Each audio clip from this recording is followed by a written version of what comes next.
Hello and welcome back. We're on episode 23 of Animus, which is exciting. And this is going to be sort of an interlude before we hit the penultimate and finale for the season. So I'm excited. There's going to be some fun stuff happening tonight without it being too stressful. Um, and things will really kick up in the next couple weeks. So yeah, before we jump into all of that, we'll do introductions. Quick note on that, we are down Lisa and Riley this session. Riley might be able to join us a little bit later after the break. But I did want to make a special note to say, definitely go check Riley's stuff out at Ariely Knits. She does some really cool knit and crochet pattern stuff, and makes yarn and all kinds of really cool stuff like that. So definitely go check her stuff out. And then, yeah, come back next week. Lisa will be back playing the captain again. So, yeah. I had somewhere where I was going with that, and I don't remember what it was. But we're we're gonna hop over to Jay. Tell us a little bit about Sparky and yourself. Hello, I'm Jay, or Alien Jays, or Jalian. I'm a streamer for the moment. I'm a writer, role player, game designer, I suppose, is a thing I can add to that. And I'm 1/3 of the Canadians tonight, which is, I think, the majority. We've actually done it. We've subsumed it. Anyway, I'm playing Sparky tonight, who is slowly becoming less and less paranoid. Well, that's a lie. Slowly I'm becoming less and less anxious about being paranoid over the last 2 seasons, and is slowly becoming more and more at least helpful, I think, is the best way. Not necessarily good, but helpful. They used to be a cartel assassin in their previous life, and they have now dedicated themselves to being everything that person wasn't. So very much like a full 180 turn, with a flourish of color and really gaudy outfits sometimes, and really strange behavioral patterns. Really, it's just flourish. Yes, just a touch, just a. But yes, that's Sparky in a nutshell. Fantastic. Vanessa, tell us a little bit about Annie and you. Hi, I'm Vanessa. I am the second third of the Canadian crew tonight, which is, yes, very exciting. There's more of us tonight, rather than tying with the Americans. So, haha, Canadian supremacy, right? Nobody take that out of context, please. But yeah, I am primarily a watercolor and pencil sketch artist. And lately I've been doing some more digital stuff as well, which you can actually take a look at if you are curious to see perhaps what Annie looks like, or if you're familiar with the TikFA group, if you've wanted to see what maybe Mira looks like, which is the character that I played for TikFA, you can go and check out my stuff on my Ko-fi page, which is ko-fi.com/pepperoprincess, as well as my art Twitter, which is at pepperodraws. That's pepper like the candy. But I play Annie, and lately I've been kind of fleshing out her backstory a little bit more. So I have been pestering Raven incessantly with lots of questions and comments and concerns and things like that. But I'm getting into Annie's backstory, and it's very interesting, and I can't wait to share it with you all. But pre-wipe, Annie was primarily to say perhaps she worked in a form of cybersecurity. She would essentially hack into big corporations and steal information and broker that information to smaller corporations for lots of money. Perhaps not just to be a nice guy, but for her own reasons, perhaps some self-serving reasons. And we like to joke that, she was kind of like a space anonymous in her past life, which is a hill that I will die on because I think it's hilarious. But now she is here with the crew, with her little brother Liam, finally, after breaking him out of a cartel place. So, to be honest, really unsure how we made it out of that one unscathed. But she's starting to kind of get some of these flashes of what she should remember, especially about Liam, her little brother. And that's really confusing for her because obviously she doesn't know what part he played in her past or kind of like how close they were or anything like that. So yeah, that's Annie. Awesome. And I can tell you exactly how. It was luck and really, really well-timed uses of auto crits. Fair. I like to think that it was just pure amazingness, that we were just so awesome that nothing could have potentially go wrong or went wrong. So You did have really, really intelligent solutions to problems. So that is true. Fantastic. Well, let's hop over That and the fact that I decided to go with an electromagnet bomb instead, an EMP bomb instead of an actual bomb. Oh yeah, that I still cannot overstate how much that saved all of your butts. That decision. Because if for anybody that missed it, it basically locked all of the opponents that I had planned in their respective buildings, unable to get out. It was yeah, it was good. Speaking of Seattle, Alex, tell us a little bit about you and Seattle.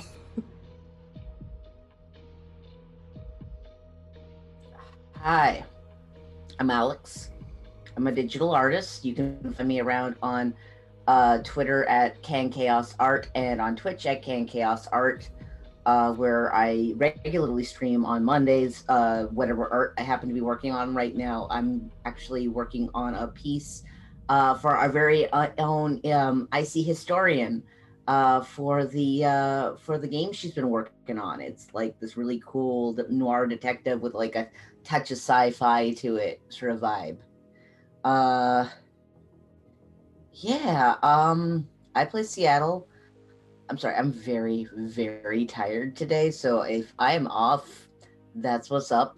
Yeah, no, I play Seattle, who is one of Daisy's fathers, and he's currently dealing with having a bit of like, oh fuck, why am I doing this? I'm doing this anyway. Why the fuck am I doing this? I don't want to be doing this. I don't want to remember Guy's life.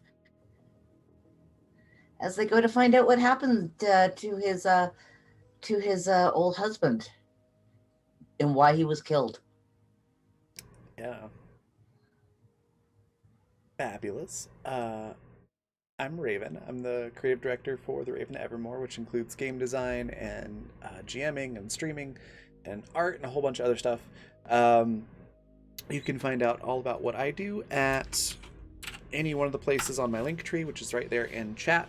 It's got my portfolio, social platforms, a whole bunch of stuff. And then I also play Daisy as one of the crew NPC characters, as well as literally everything else in the universe that we're in. But Daisy is sort of a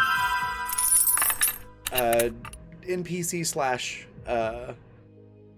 GM character. Also, thanks for that follow, Jamie the Jedi. So yeah, that's me and what I do in the game. Before we jump in, I did want to take a quick second to explain how donation rewards work, because they just changed a bit. So now you can see all the little things right below my face. There's also a panel down below on Twitch that explains all of it. But real quickly, there's now advantage and disadvantage, which you basically just choose who you want that to apply to, and then they get an advantage or a disadvantage on their next roll, which means they roll twice and take the better of the two results for advantage and lesser of the two for disadvantage. The crits are the same, and then the $25 one, the asset or challenge, you can choose to gift the cast with an asset, which they collectively decide on, like a single-use item or an event that'll happen that will help them in the session. Or you can go with challenge, which lets me give them a new challenge for the session, which could be an additional encounter, or it could be like a special condition that happens in the encounter, such as making the terrain more difficult or the environment harsh, or things like that, or having an old enemy show up when they least expect it or something like that. It's not going to be Rip, I promise. Not today. But that's how all that works. So some little changes there. If you were familiar with the old system of how that worked, that's how it works now. And yeah, we're going to jump right in. So last week was mostly just traveling. We did stop at a space station, which allowed Seattle to get a giant foghorn leghorn type rooster, which has been genetically modified to not have stinky poop and to coo more like a pigeon rather than caw like a rooster, which is pretty much the only reason why I think the captain is allowing him to keep it on the ship. So that's a thing that I don't think anybody else has really seen yet, except for the captain. So that'll be fun. Would you like me to go and find the picture and the reference video of how large this is? Oh, absolutely. Feel free to share that. Daisy went on a little adventure of self-discovery on the station, trying to find a new look. Found one that seemed to work for her a bit. And let's see, Seattle got lucky. Annie did some shopping. And I think that was about it for Annie. And then Sparky also did some shopping. And was there anything else to Sparky? Sorry, I got you. I mean, aside from like throwing themselves under the bus again, not much. But I know there was one little thing that happened with Annie that was pretty heartbreaking at the end of the episode. Vanessa, you want to remind us what that was? Yeah, absolutely. But also before I do that, shout out to Jay and to Sparky, because I totally misunderstood what they had said last time. And was very heartbroken to think that Sparky thought less of Annie for her stylistic choices. Thought it was a little snub, but happy to know that that was not the case. So if any of you lovely viewers in the future are watching the streams and happen to come across that last episode, that's not the case. That's yeah, but it's very happy to know that that no snubbing happened. So I feel so bad about that. No, it's totally fine. I'm sorry, the link did something really fucking It's okay, I can get rid of it. I apologize. Yeah, no worries. Oh no, I I love can't. links. But yeah, so Annie did a little shopping last session, and she picked up something special for Liam, and she also picked up some new hairpins, one of which she actually picked up for Daisy. But coming back to the ship, intending to offer this hair clip as a sort of bridge to start repairing that friendship, found Daisy to have a completely new style, and decided that the hairpin was not going to be an acceptable gift any longer, and completely decided that she would not give that to her. Yep. And instead, Daisy's just confused why Annie's angry. Annie's not really angry, Daisy. She's a little I guess not literally hurt, but she was trying to do something nice and that backfired, in her opinion. Oh yeah, so now she's I ticked. understand that. I understand that.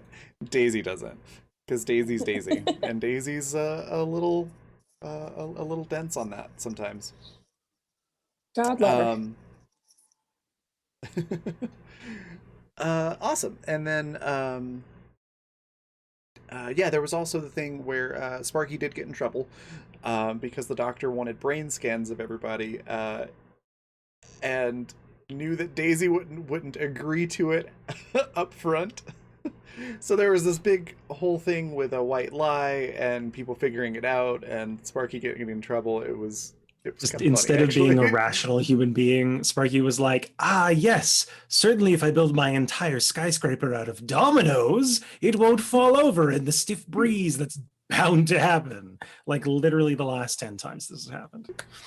Meanwhile, Annie over here pulling big sister energy, Oh or I my suppose it must God. be little sibling energy. Yeah. Just like, Yeah. Mom! Mm. Do you know what your child is She doing? ratted me out so hard that it got right through the character right into me. I was like, And oh, smirked oh while she did no. it. Why? It two And bruises? Like, it's just it wasn't even like a devastating. tattletale kind of thing. It was just like a here, let me give you the rope to hang yourself. Mhm. Yeah, it was So hopefully none of that today. it was good. Can't make any Um, promises. Neither can I. So there's the recap. That's everything that's happened. It's the next day. You're on your way to Earth, but you're still a long ways out. You know it's going to take Day 3. yeah, of like a month into this journey. Day 364. Exactly. The crew has Um, not figured out that I, Rip, have turned myself into the cryopod. Oh, that's gonna happen in like season 15 where Rick Yes. just uploads his consciousness.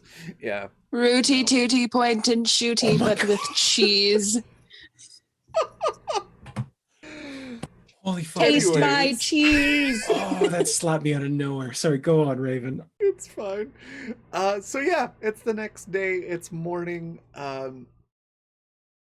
Nothing is happening. You're just traveling through space, going about your business as normal. What does that look like?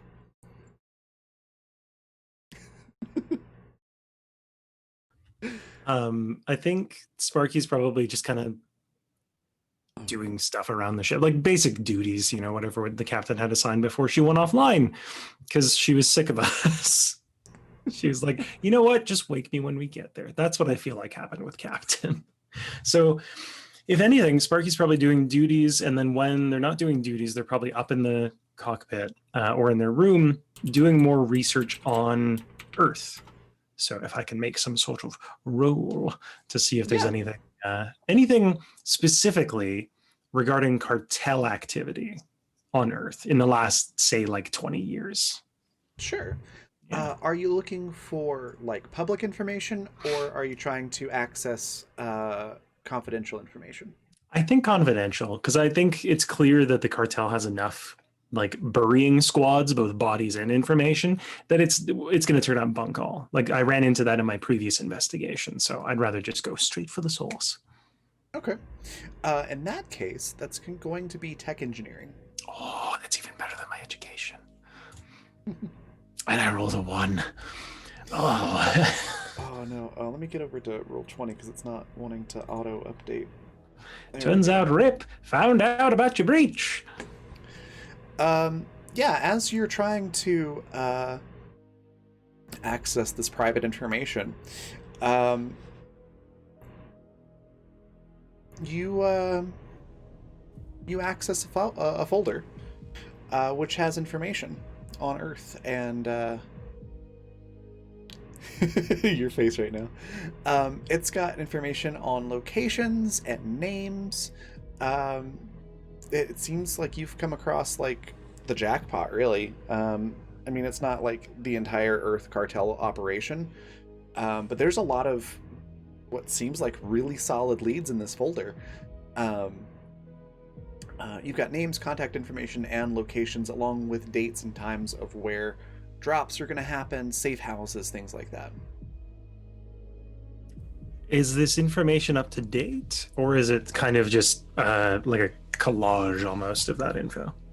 Yeah, it seems up to date. Some of these like drops have already happened, like within the last 3 months, but there are plenty of future dates on here. Put it back, Sparky. Put it back. I think I would say, listen, I promised that I couldn't control this, and this is pure Sparky. Sparky, I think, is going to copy over all the info, and especially like earmark the stuff that's going to be happening in the next couple of months. Okay. Where are you copying all of this information to? I would say just to my personal slate. Okay. Yeah. Very cool. Is there anything else that you would like to do while you have access to this folder? Can I try to doctor who was accessing it? You can certainly try. Okay. Go What ahead would you like me to roll for that? That is going to be tech engineering as well. This is another. Oh my god, it's a 2. Sparky, sweetheart, you're gonna get vented, and it's you only have yourself to blame. At this point, I feel like it's worth reminding people that there is another person on the ship whose entire past revolved around breaking into confidential information and using it against people. Annie, excuse me. Just throwing that out there. But with a 15, you try to like VPN this thing and make it look like it was accessed from somewhere else, but you can't figure out how the VPN works, and you end up on some like completely random website. Did I just boomer my way into like the secret files and then try to boomer my way out of them? Because it's kind of, I kind of feel like it was like Grandpa trying to get onto the black, like the dark web or something, black market, and he ends up on some like Russian site full of viruses. Yeah, it's some random site that's probably for like some sort of sketchy pharmaceutical. Excellent. Performance enhancer, something like that. When you try to do that, and you're pretty sure that it didn't work. Okay. Yeah, I think Sparky would probably just terminate the connection and like turn off everything, go to airplane mode essentially, for the next couple of days. I'm so sorry in advance, crew. Yeah, nothing bad's gonna come from that. I mean, Annie Sparky... looks into the camera like it's an episode of The Office. Yeah. Sparky, how would they know? How would they know? They're gonna know. They're gonna know. Listen, this time the dominoes are solid. I stacked them.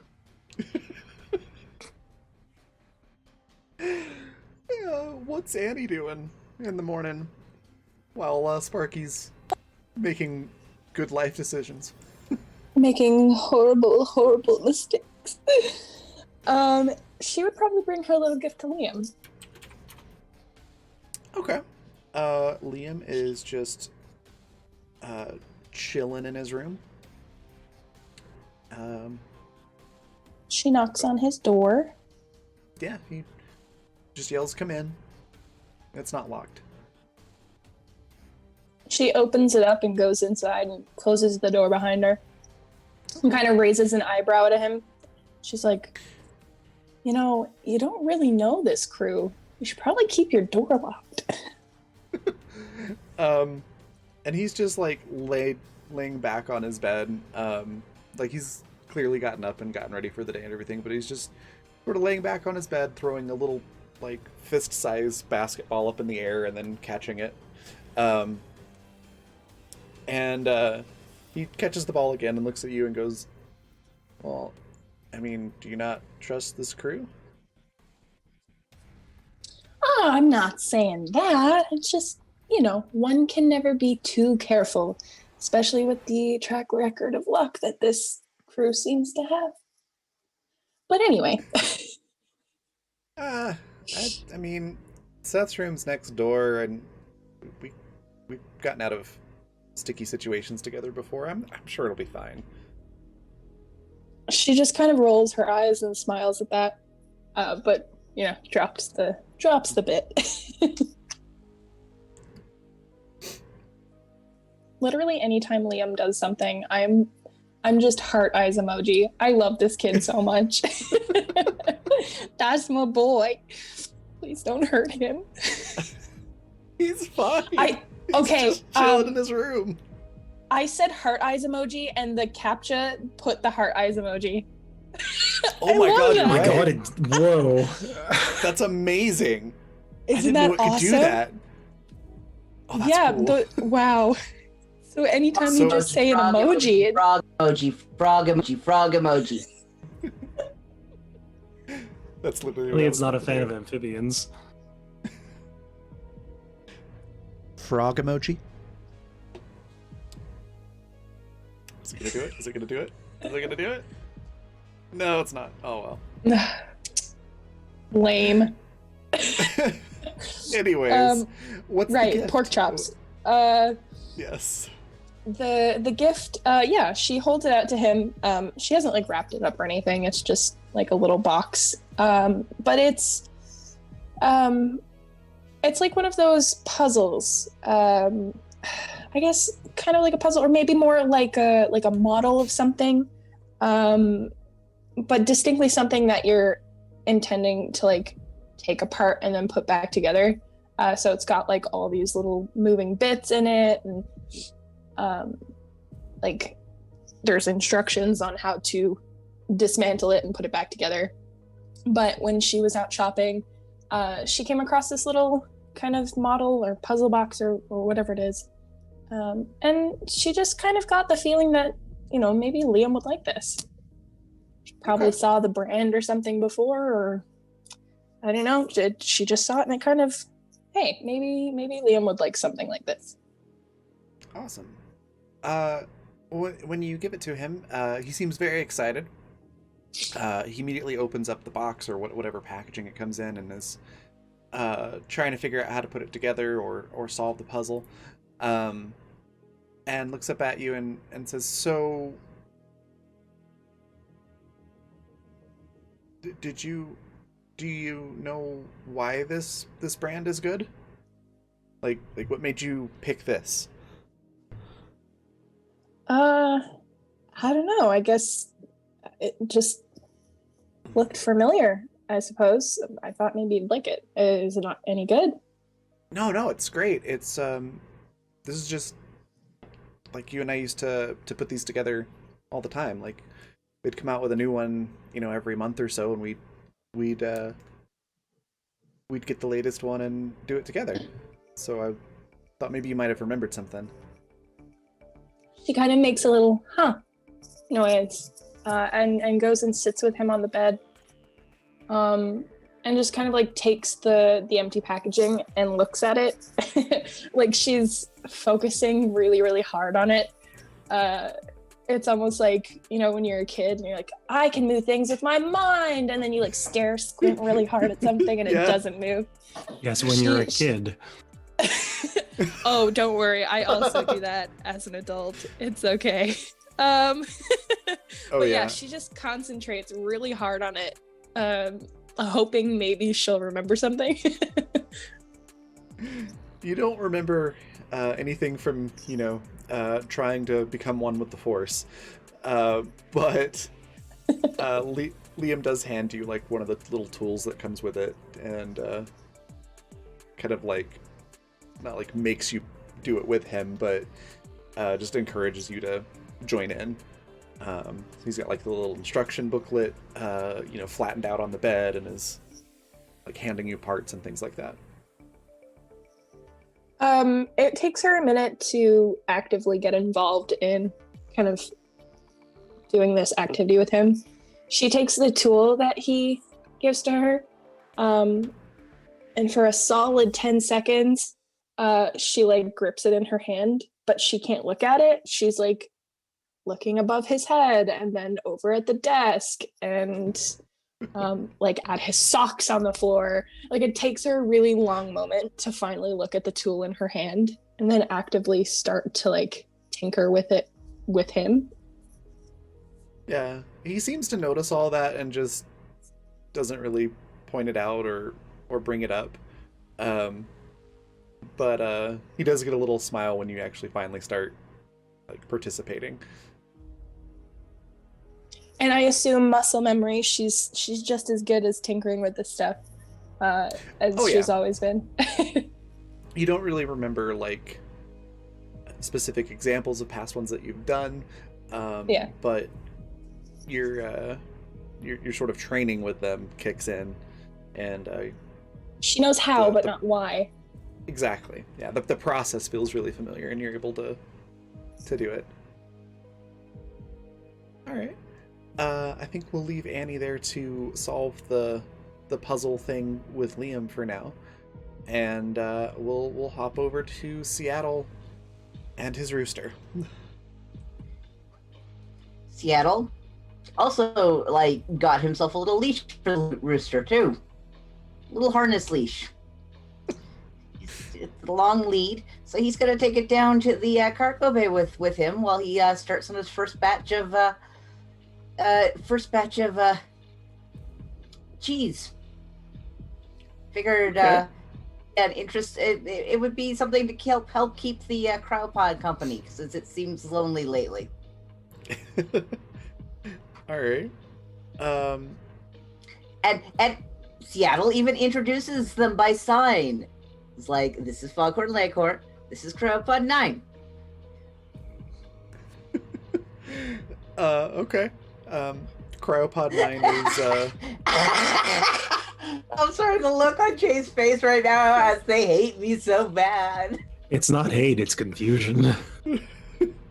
Cryopod 9 is somewhat unresponsive. But the lights are on. It's observing.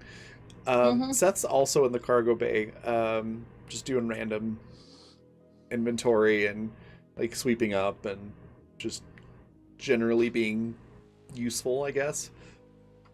And as soon as you walk in, he's like, what's that? And are we gonna eat that, or is it gonna eat us? Seattle looks confused. Is like, that's Cryopod 9. And not the thing you're holding, the chicken monster. Oh, it's my chicken.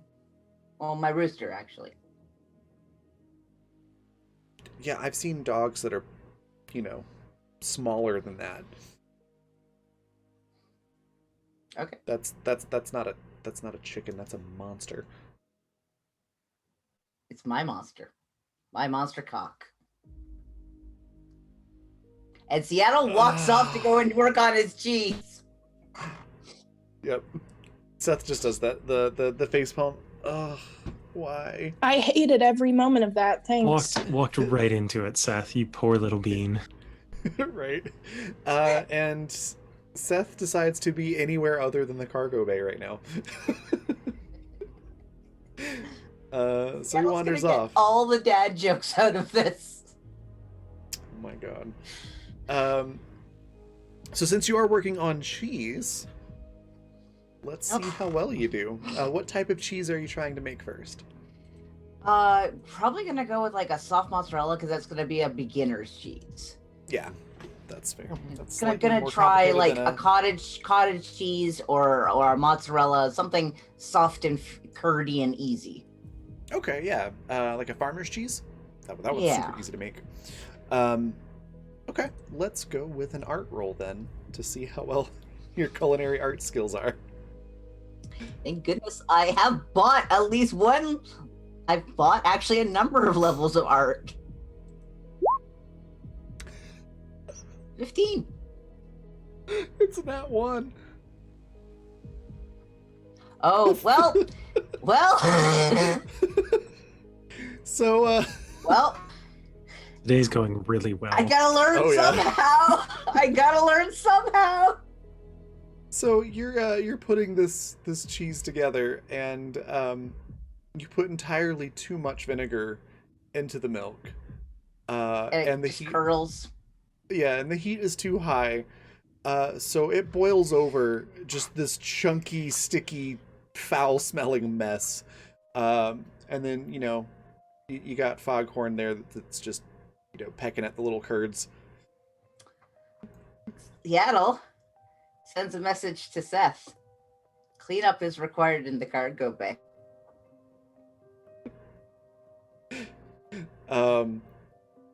Yeah, Seth replies back and said,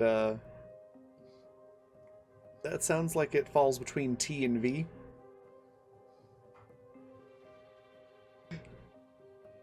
That's the only response. Do you reply back? The question mark? Do I He says- even want to know? You responds back and says, "Yeah, because that sounds like a you problem." Did we install some low-hanging bars in here today? Seattle replies with, I like that one. Can I use it on Daisy? He Grandpa, replies no. back. Replies back and goes, "LOL. Yeah, just don't tell her it was me." No promises, reply.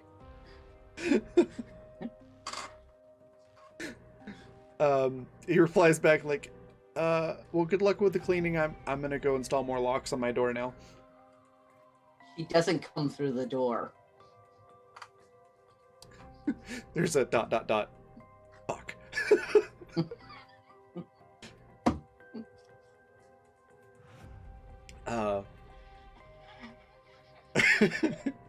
All right, so we'll hop back over to Sparky.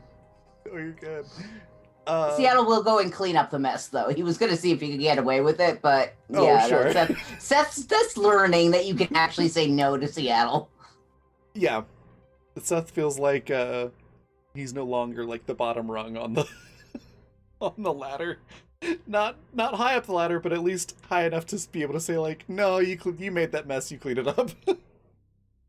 So Sparky, you've gathered top secret information about the cartel, and put your tablet into airplane mode just to be safe. What are you gonna do now? It's a really good question. I think Sparky, having had a day or so between the incident, would probably seek out Annie, wherever she ends up being on the ship. Okay. So you're saying this would be like a day or two after getting Oh no, this would information? be probably the same day, like late in the evening. Okay. Kind of Okay. like after they've cemented in their own head, like, yeah, no, I think I'm okay, but I should probably check with Annie anyway. Does she hate me? I wonder if Annie's like okay if I ask her about this. And it takes most of the day of hemming and hawing to fully build up the confidence to seek Annie out. Oof. I understand that feeling. Yeah. Okay. Where is Annie at this point in the evening? I feel like she and Liam would make a game of like taking apart this puzzle and putting it back together and then seeing how fast they can do it and try to like out quick the other with this puzzle. So I feel like she's spending a good day with her brother trying to see how fast they can take apart this monstrosity and put it back together. I'm about to come in like a wrecking ball. Are you Yep. Miley Cyrus? Well, before Miley comes in, that sounds perfect.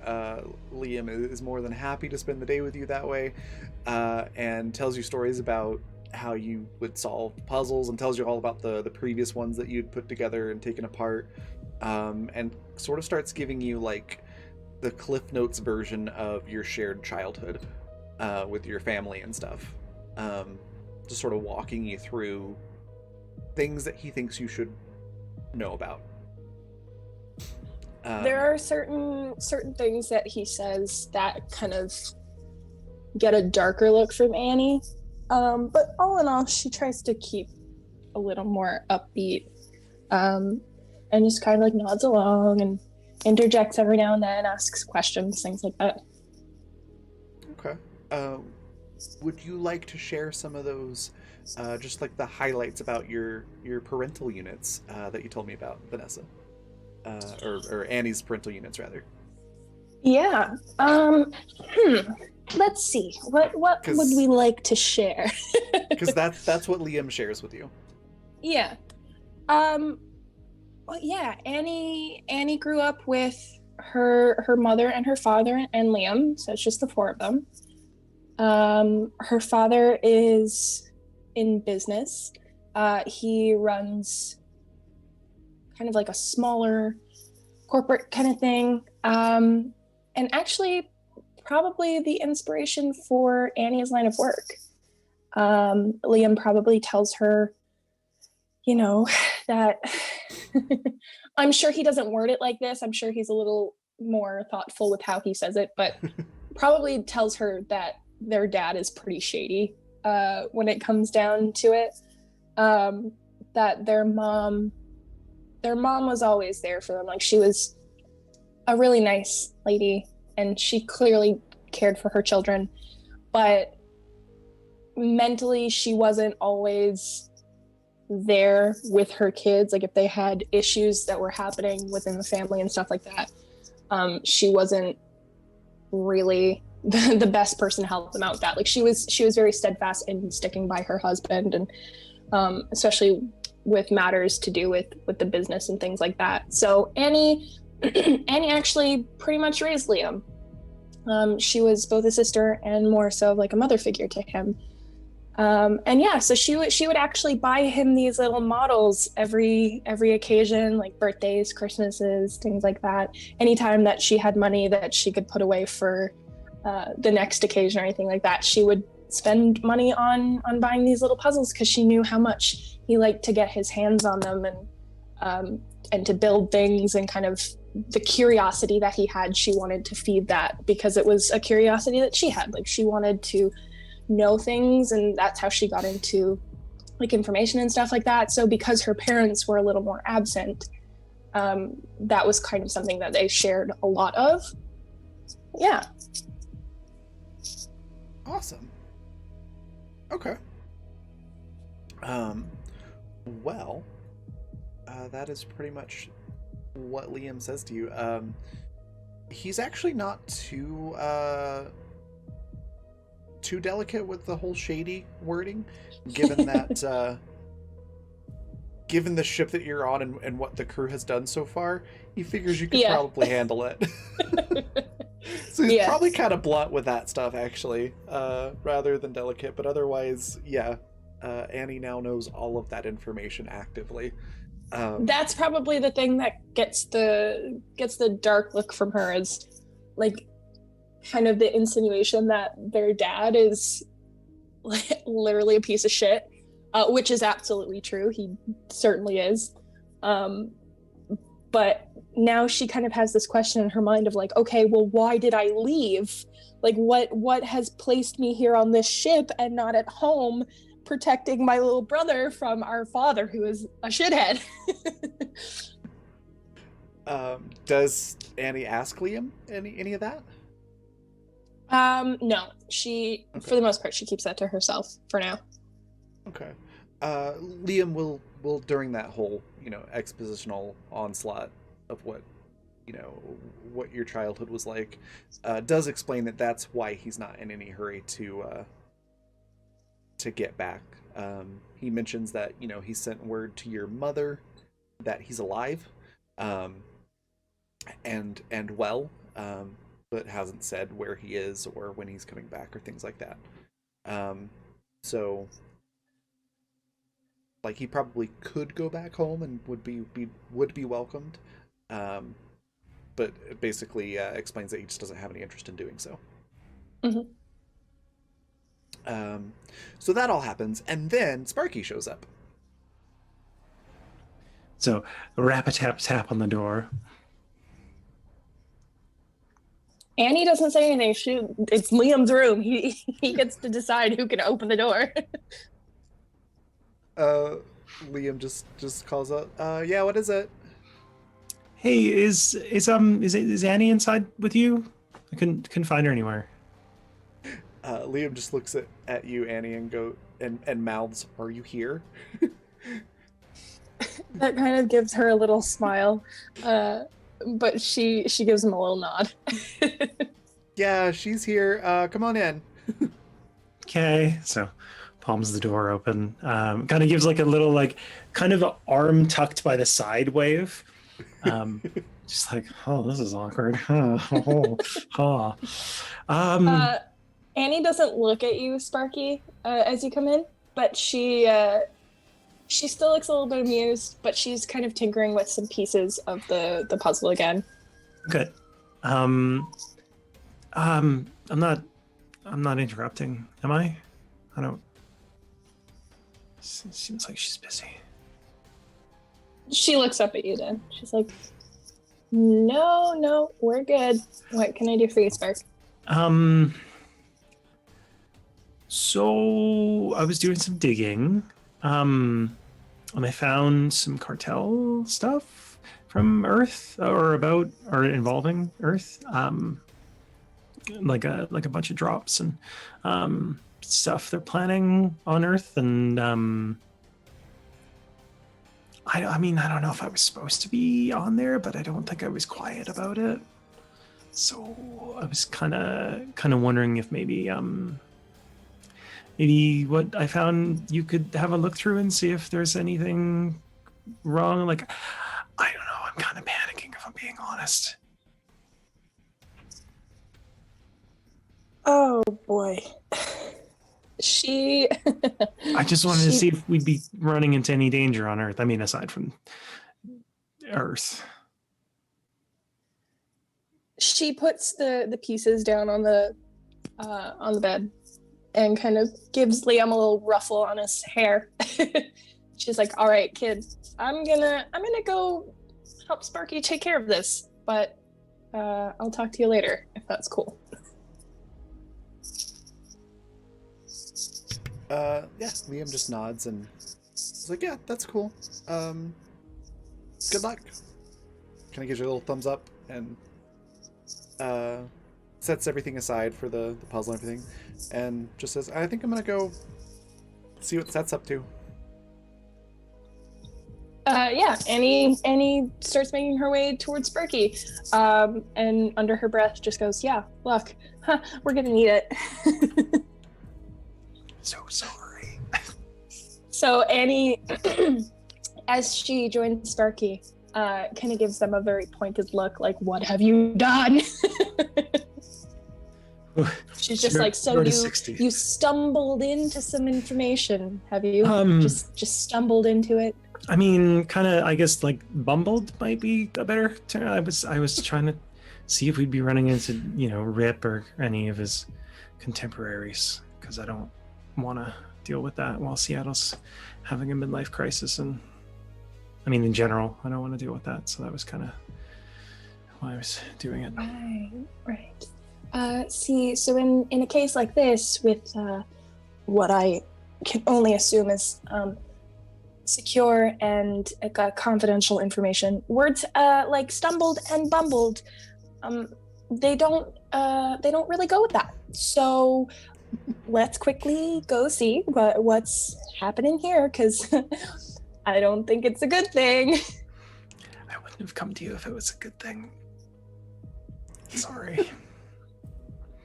Then Sparky leads the way back to their bunk and kind of just like hands over the tablet like it's like a hostage, just like, oh, here we go. Okay.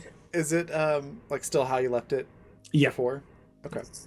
So Annie, you get this tablet, which is in airplane mode, and has. So before she opens it at all, she asks Sparky for a rundown of like what they've done and the steps that they've taken to get to this point.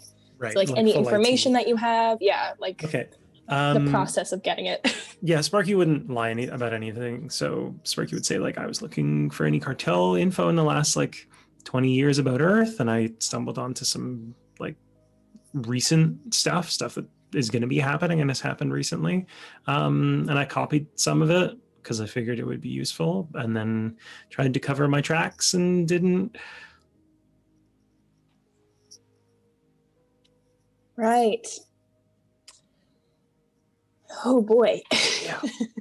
She looks down at the tablet, like there's a live rodent in her hands. And she's like, well, I guess. And then she boots it up. Okay.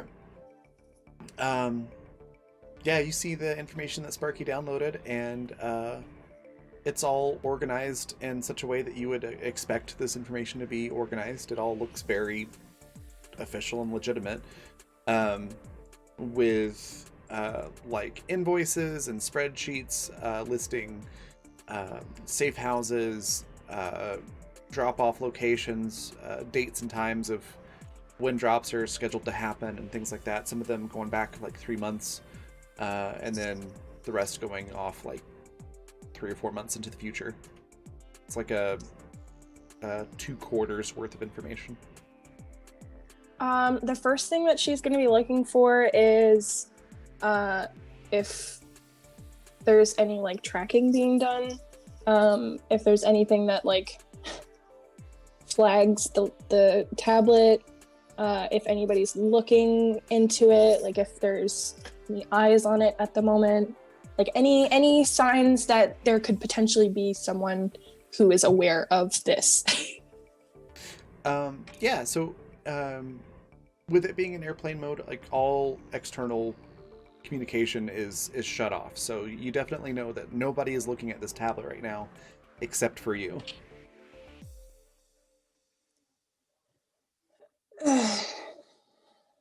Oh, we're gonna have to turn the airplane mode off, aren't we?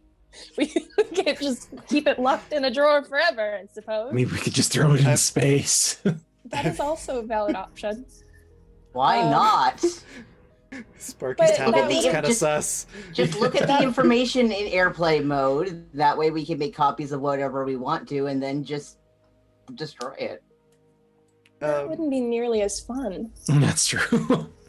You could try like hacking into the tablet, like looking into the coding of the files and things like that to see if you could get information that way without turning airplane mode on. But yeah, if you want to know if somebody's looking for it, then it would need to be connected to something. All right, let's go the safe route first, and leave it on airplane and see what we can kind of grab from it like it is. Okay. That will be a tech engineering roll. If I botch this, it's gonna be I was going to really say, I could embarrassing. help. Yeah. 'Cause I do actually have training in this. I just sucked at it today. If I botch this, it's going to be embarrassing because I have a plus 20 to my tech engineering. So. Wow, Did you really just jinx yourself? that's a 25. Oh my god. Okay, that's not that bad. Wait. If Annie plugs her little holo card into it, can I use that as well? You can. Not trying to influence your decision one way or the other here, but that does mean connecting something external to the tablet. Like your holo card is not going to connect to the internet automatically or anything like that, but just No. So essentially, what I assume of the holo card, it's like a USB stick kind of. So it has assets in it that could help her navigate things or make things easier to crack. absolutely. Yeah. And I'm not telling you not to do it. That's not like are you sure you want to be doing this? It's just fuck it. We're gonna do it. Just it's making sure you're aware of what you're doing. Yeah, that's fine. Sparky It protocol, only just bumps it up do to a it. 30. It's a Okay. 30. All right. So with a 30, you're able to look into the information and let me just look at something really quick. That's reassuring. It's fine. Listen, we're going to be fine. It's fine. All of the information looks legitimate as you're going through initially. When you start running the holo card, it will tell you some more information. I just need to double check how much more information you're going to get. Okay. So let me just... Okay, now I have concerns. Sparky. I wasn't even trying to be this bad. I mean, you rolled a nat 1 and got a bunch of information. It can't be good. No, it can't be. But I had to roll with it. Sparky would know better. Exactly. And I am sorry. Oh, my the pains computer of being a player who knows things. Having a character who's an idiot sometimes. Sometimes. Looking at Oh, all goodness. of us. Oh, Sparky's 100% idiot. Came right out the womb like that. I think you're Okay, there we selling go. Sparky a little too short. So I you got a think I 30? couldn't sell Sparky at a flea market. I would purchase Sparky at a flea market. Don't do them like that. You said you got a 30, right? Yes, ma'am. Okay. I just had to double check my Seattle DC chart. wouldn't lose Sparky in the first place. So, yeah, you see that it all looks like legit information. It seems to all be in order. This looks like the encryption style that you would expect to see. As you go through, you do find it seems a little convenient that all of this information is here. It seems unlikely that Sparky could just stumble upon it. So you're probably suspicious. Oh yeah, she was definitely suspicious. But you can't find anything that really screams like, yes, here's clear evidence that this is, a trap or bad information, or like I've downloaded something along with the information or something like that. You just have this feeling of like, this seems too easy. This doesn't seem right. Would you like to make another roll to see if you could dig in deeper? Absolutely. Oh god. If this is like a Trojan and the captain's not here to help us fight it. The fact that obviously for reasons it had to happen like that, but the fact that Captain is so done with everybody that she perfectly knows what we're like by ourselves and still chose to sleep. Like, listen, they'll either die or I'll wake up and the ship is still intact. That's a 39 with my holo card. A 39. Would you like to use a d6? Sure. Yeah. I love that. Terrifying Yes. when you ask that. It's a 40. That's fine. That's all you needed. Okay. Thank God. You were already really. Oops. You didn't use 5d6. You used 1. There we go. Okay. So with a 40, so that is in between impressive and incredible. So yeah, you're able to tell. You're able to tell that this information is too clean. So like it's organized in a way that makes it feel like it was fabricated. It's like looking at like some sort of counterfeit and it being like perfectly, all the edges are perfect and looking almost like it's been stamped on instead of actually signed. You just notice all these little signs that say, this seems like it was put here on purpose to mislead people. Okay. But as far as Annie can tell, there's nothing immediately like, haha, surprise virus, your whole ship is gonna explode. Let's do a gut feeling roll. Great. Let's see, what is Annie's gut feeling? What does Annie look like while she's digging through this? Because I'm kind of curious what Sparky's seeing. Is she showing any sign of concern? No, no, I don't think so. I Okay. think she'd be really focused, actually. Okay. Because now is not the time for judgment. Now is the time to figure out if we're in serious danger. Right. So she has no time for judgment at the moment. Okay. Sparky doesn't know if that's a good thing or not. So. That's a 21. A 21. You don't notice any signs of anything like that with your tech engineering, but you do have a gut feeling that just sort of reminds you that usually when there's trap information like this, it's more than just spreadsheets and invoices. Like there's a decent chance there might be something else buried in this. You're just not finding it. Yeah, with that, she makes the very easy decision not to turn off the airplane mode. Okay. That sucker stays on. And she looks at Sparky and she's like, yeah. I don't think this is good for us. I mean, like how not good for us? Like on a scale of like Seattle making a bomb bad for us, or like the last heist bad for us?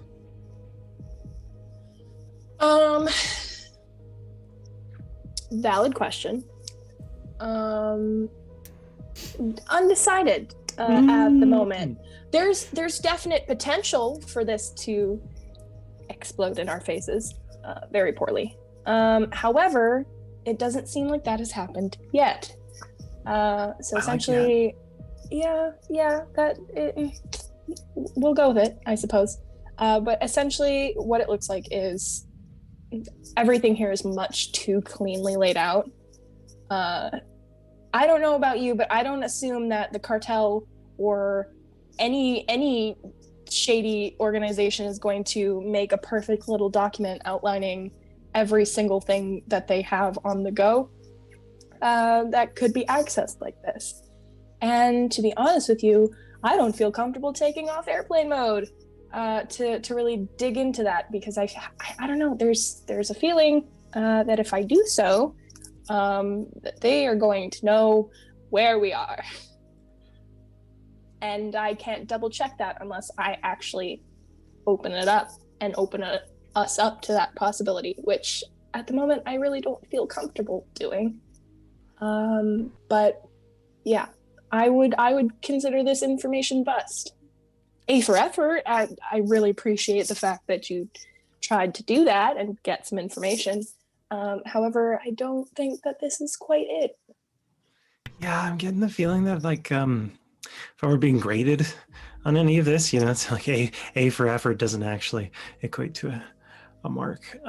So new tablet?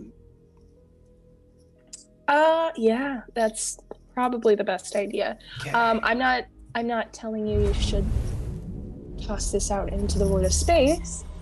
But I don't think we should use it.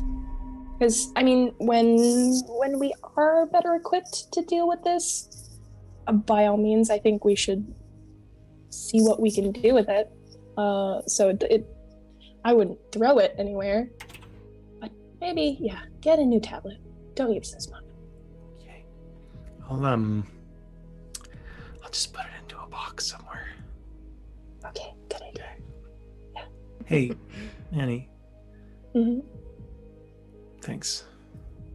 I know I keep kind of throwing wrenches into the gears, unintentionally.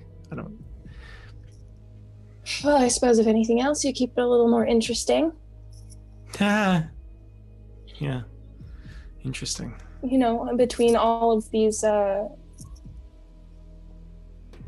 beautiful, colorful attempts on our safety, why not add a little extra color in there, right? Sure. Yeah. But like you saved us on the heist, and we wouldn't have gotten out of there if it wasn't for you. So thank you. No, you don't have to say thank you. I don't have to, but I want to, because listen, I get that I'm like the kid on the ship. Even Daisy treats me like a kid sometimes. I get that. I appreciate all of you. I don't want to keep messing up. It just keeps happening. So I'm going to get better at adapting to the messing up. First, technically Liam is the kid on the ship. Sorry to take that title from you. I'm not sorry. I'm okay with that. However, that being said, I think we're all pretty much running by the seat of our pants right now. None of us know what's happening. We made it this far knowing absolutely nothing. And I think we're doing a pretty fucking good job of it, don't you? I mean, as far as us not wearing pants most of the time, yeah, I think we're doing pretty well. But, okay, can we real talk for a minute? Because I know Seattle's having like a full breakdown with the chicken and everything. And I'm sorry, the what? We'll get to that.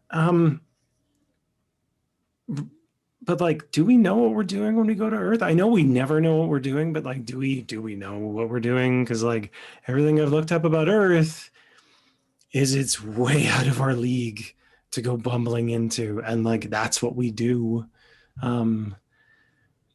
I think we need to have a talk, like either the whole crew or like us with Seattle. Like we need to figure out what Seattle's deal is, because I'll back him any day of the week, but skin of my teeth in the middle of Fed space, I don't think we're going to come out of this with anything but blood in our mouths and cuffs on our hands if we don't think this through.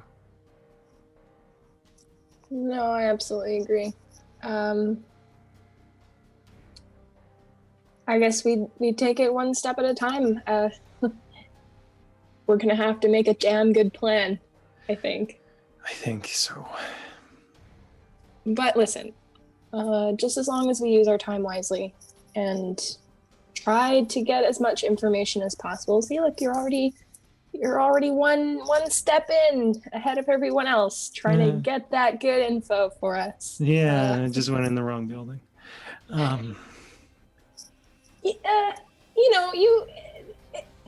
It was a lovely idea. A for effort. You did something there, that's for sure.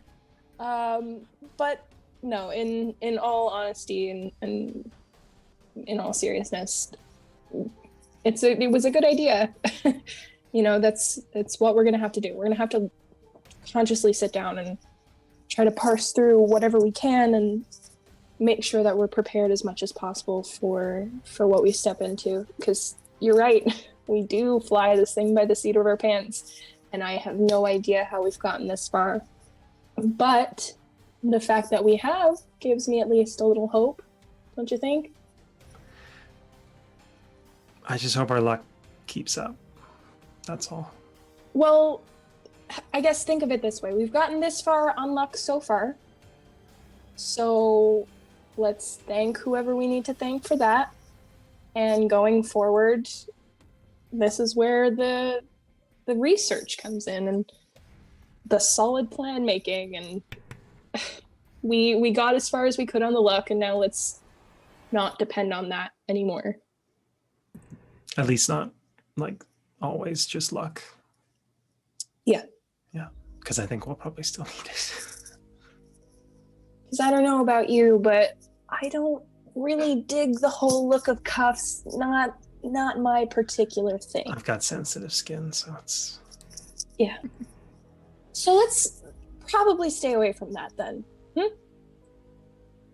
I'll yeah, the chicken thing. Right. Yeah. How could I have almost forgotten? Would you care to elaborate? I'll give you the short version. Seattle had a midlife crisis, and now he has a giant, and I mean like shoulder height chicken, and I guess it's staying in his room. I think Captain said it was okay. I guess I didn't want to ask. Annie kind of like makes an exasperated motion with her hands. She's like, well, I guess just as long as it doesn't shit where I'm going, I guess it's fine. I mean, we can always just talk to him about it if it becomes a problem. I mean, that's, fuck, am I kidding? It's Seattle. I think it's the least of our concerns, given everything. There have definitely been some weirder things on our ship. Shout out to Lagu. Yeah. And the doctor. Okay, so like now that whole thing's done and I'm not in trouble as much anymore, I know I'm still kind of in trouble, but like not, it's past the trouble. What the fuck's going on with the doctor? They're like more erratic than usual. Your guess is as good as mine. I haven't the slightest of ideas. Okay, well, if you have any ideas, let me know. Dehydration, maybe? I don't know. Oh yeah. Oh, I didn't need to think about that. You're welcome. Um, real quick there. First of all, I want to say thank you very much, Dr. Alejandro, for the $4 donation, specifically intended for D6s for Seattle, just in case, and also one for Sparky because I think there was supposed to be more text there, but Streamlabs cut it off, so I'm not sure if there was more after that. But Seattle and Sparky specifically were in mind with those D6s, so thank you. And yes, I also wanted to reiterate for Sparky and Annie. Annie, you definitely know that Sparky putting it in airplane mode caused it to be go from a potentially disastrous situation to just a slightly dangerous situation. Yeah. That's why we're going to leave it in airplane mode and not use the tablet. Okay. Cool. Listen, Sparky's really smart. They're just really dumb. Precisely. Yeah, work that one out for yourselves. But Sparky would kind of nod and just say like, you know, if you need anything, let me know. I'll let you know if the tablet does anything weird. I don't think it will, but Yeah, just let's just shut the whole thing down. That's a can of worms we don't need at the moment. a what? A can of what?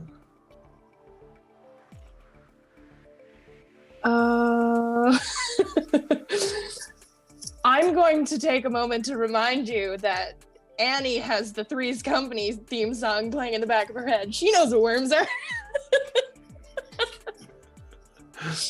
However, Sparky, you're a Martian, aren't you? Mm-hmm. I just every now and then. Mars doesn't have worms, apparently. Yep. Okay. Well, yeah, it has other stuff, just not worms. Interesting. Yep. I'm gonna go under the assumption that Annie can picture worms and know what those are, even though she's been in space all this time, I guess. So she explains very delicately to Sparky what worms are. And yeah, just But, There's probably some version of worms in like the hydroponics bays and stuff like that, why I would imagine. would anyone put those in a can? I don't know, Sparky. I don't know. It's a figure of speech. I was gonna say I'm no linguist, but I mean, she does have that trait. I'm just messing with you. I know what a can of worms is. Well, she looks flustered for a second before composing herself. She's like, well, how am I to know what you don't know and what you know? Exhibit A, and she motions to the tablet. Okay, point. Sorry, it's Daisy's rubbing off on me. Not like, but the figure speech. Oh my god.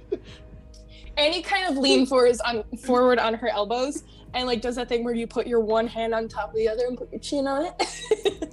She doesn't say anything, she just lets you talk. Sparky probably spends the next 2 minutes trying to dig themselves out of this hole they found themselves in. Occasionally Annie will just nod and go, oh, mm-hmm, yes, okay. You are totally the older sister. Oh god, that's awful. But yeah, eventually our Sparky would be like, all right, okay, let's you go back to doing whatever you were doing with Liam, and I will go talk to Seattle. Annie kind of gives a little chuckle, but she does. She stands back up. Okay. I think that's a good spot with Sparky going to talk to Seattle. Let's take a quick break. We'll take a 10-minute break. Let everybody stretch their legs, hydrate, and all that. I gotta go start French toast. Ooh, yummy. And then we'll be back in 10 minutes, and we'll see how this conversation with Sparky in Seattle's gonna go. I'm imagining either great and emotional or just total train wreck. Either way, it's gonna be super entertaining. So we'll be back. Seattle's in about 10 gonna minutes. drag Sparky into the second batch of cheese. If you want to talk to him, you gotta help him make cheese. That sounds like it's going to be a really cheesy conversation. Yep. So, yeah, don't go anywhere. We'll be right back.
Hey, we're back, everybody. So when we left off, Sparky was going to go talk to Seattle, who by now has cleaned up the mess in the cargo bay. So Sparky, what do you say when you get up to Seattle? Does it still smell like cheese, or have you kind of like removed as much as you could? Removed? Oh, it smells a bit like disinfectant and a fresh batch of cheese now. Okay. So Sparky goes in, immediately starts plugging their nose, like, oh god, oh no, oh, Seattle. Oh, yeah. Okay, there. Can we talk for a sec? Are you busy? Like, I know you're busy, but like. He nods and gestures for you to come over to this tabletop where he's dealing with what looks like a lot of boiling milk. That's really gross. Is this a question? Where is this located in the ship? This is in the cargo bay, Okay, next to that's what I thought Cryopod it was. 9, who has a giant rooster leashed to it. Oh, fuck's sake. Okay. Yeah, Sparky comes over and just kind of like one hand leans on the table a couple feet away from you. So I know you wanted to go to. Seattle gestures to you to grab a container that just says culture on it. There's a lot of jokes I want to make right now. Sparky just kind of grabs it, hands it to Seattle. Seattle points to the little electronic weight thing. Oh, the scale. Yeah. Scale. And gestures for Sparky to come closer. With both. Uh-huh. It's like has Sparky help him measure out the right amount of culture. He's like, and then gets Sparky to sprinkle it in while he's stirring the milk, and like gestures for Sparky to keep going. So Sparky's just kind of like going along with the flow, like their body is doing something and their face is doing something completely different. So I know you wanted to go to Earth with the whole, like, we know that's a thing, and I know that's sensitivo. So can we talk about what the hell we're gonna do? Because we just kind of realized that we're like 4 days into this trip and we have no idea where we're supposed to go. Oh, good, you have a plan, because I have no idea. No, that's where you're always wrong. I don't have a plan. You always have plans. I make a plan up on the fly, and we're going into heavily federated space where there's a lot of cops, and we're wanted. And also, we're going to investigate something from our old lives, specifically yours, where someone died. Also, I did a thing with cartel information, but that's not important right now. The most important thing is we don't know. What did you do with cartel information? We don't know what we're doing. What did you do with cartel information? We fixed it. It's fine. I talked with Annie about it. It's okay. There are bigger fish to fry, and there is a whole cargo hold full of fish. About our identities, I think between you, Annie, and Daisy, we should be able to forge new ones. It's not. I don't think it's that simple. I don't think we're that good, because we're talking about like Earth, like the homestead. Have you met Annie? Have you met the cops? Yeah. Because I haven't, and I would like to keep it that we way. We did meet the cops. Yeah, I don't want to meet them again. Seattle. And Sparky puts whatever they're holding down and just dead face looks Seattle in the face. Like, we need to think this through, because if we go by the skin of our teeth, we're not going to have any. What do you think I'm doing? I'm offering... You're making fucking cheese! Yes! I'm making fucking cheese so I don't start becoming whatever the fuck it is that made my daughter want to kill me so badly. Why are we going back? What are we doing? I need to know why. Okay, where are we headed? We need to know these things, Seattle. I know you want to I don't know these things. You're the only one who has any of this information. I don't have any of this information. You're the one who found the information in the first place. I found articles. I found scattered little tidbits. That's our start. Seattle. It's not just me who has to make these plans. I am fine with you coming in here and talking to me about these plans, but I need to do something where I have to have my absolute, complete focus on it in order to learn it. Otherwise, I feel like I'm just going to go bad. I need something that I can control right now. And I will continue to help you make this plan and offer ideas. But I'm not a planning person. I've never been a planning person. You are good at planning. You are good at putting pieces together. And we have a month to get there. And please come talk to me. I will help however I can. No. That's not fair.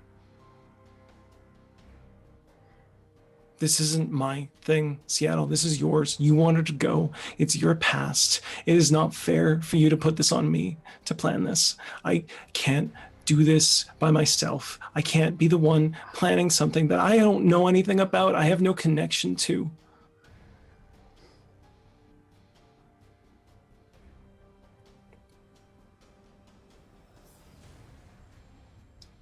It's not fair.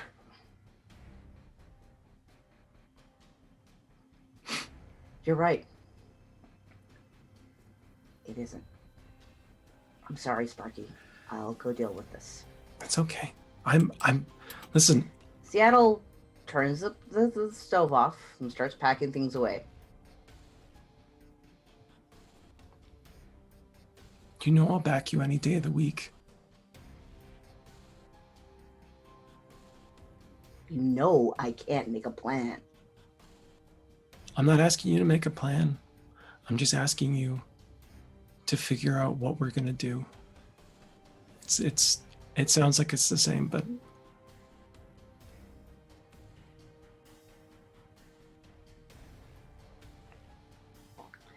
I can't lose this crew. Seattle looks at Sparky and it's like, I understand. I'm not trying to make this difficult. I'm trying not to be whoever that was.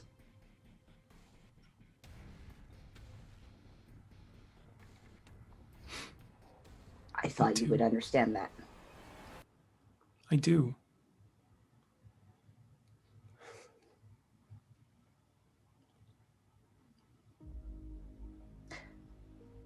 So has the doctor asked you for a brain scan yet?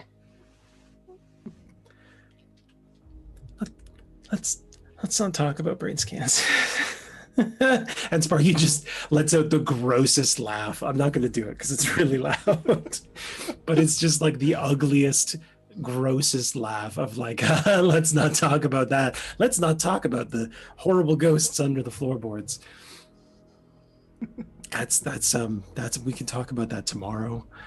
And Sparky goes in for a hug. Seattle gives it back, and there's definitely that sense of like Seattle might be shaking a bit. Like he is legit, absolutely fucking terrified of what they're going into. Sparky is doing their best not to tremble as well, but is squeezing just like really, really hard. I know we're gonna make it out of this, but we gotta think smart because luck's not gonna keep us alive. I'm pretty sure bad luck would keep us alive just to make us suffer more. I don't want to be there to tell you I told you so if it fails. I don't want to be there when that happens. Pretty sure when that happens, we're gonna be in too many pieces to be able to talk. Okay, no bombs. No bombs, please. I haven't made any bombs. I know you haven't made any, but like... I'm making cheese so I don't make bombs. I thought you guys would all be happy with me. I'm doing something less explosive. I mean, it doesn't exactly smell great. Like, I know it will. Oh yeah, no. The first this time is- around, that fucked up. That It's, fucked yeah. up bad. It was But I just talked really to gross. George, and he gave me a few suggestions. Who? George. He was the cheese master. Did we take on Very new crew? lovely mouth. Oh, the last guy is Thomas. I'm sorry, Thomas. I think George actually was the very first cheesemonger that you talked He to. Though. was. Yep. Oh my god. God, sorry, I was like, Seattle, you I don't know trollop. the name. Kudos for remembering the very first one, though. I didn't though. yeah, wow. I didn't. I was just like, name. When Seattle goes to leave and they stop halfway and kind of just turn their head around, like, also don't let the chicken like poop everywhere, because I told Annie about it and she seemed wary. It shouldn't. It's trained not to. I mean, yeah, just letting you know. And Sparky leaves the cargo bay, kind of just slowly, just kind of like pondering and plotting. Okay. Seattle goes to find Daisy. Daisy's in a room with the door locked.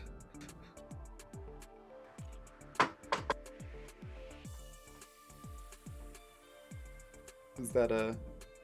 I was trying to do a knock thing, but it Okay. didn't pick up. I heard like the slightest bit of a tap, but then the audio cut out. I'm like, wait, was that a knock? And I'm gonna use a pen because I don't have a screwdriver next to me. But you hear from the other end, "Hey, what is it?"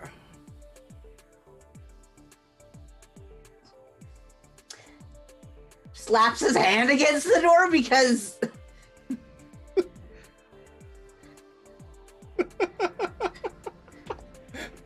Yeah, Daisy goes, "Oh, right, hold on," and comes to the door. She's back in her usual like Daisy gear. coveralls, but like the top part's pulled down and like tied off at the waist with a t-shirt and that sort of thing.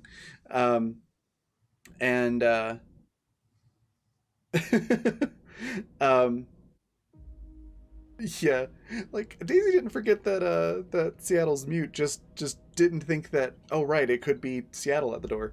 Could be your dad. Yeah. So she comes to the door and she's got the screwdriver in her mouth and like is holding this like mini computer tower in one hand, and like a flashlight in the other, and like elbows the open mechanism for the door. And she's just like, I can't remember something. What do you want? Do you need an extra set of hands? I'd like to talk to you. Sure. She spits the screwdriver out of her mouth and like into the hand with the flashlight. Sure. What you want to talk about? And she hasn't moved away from the door.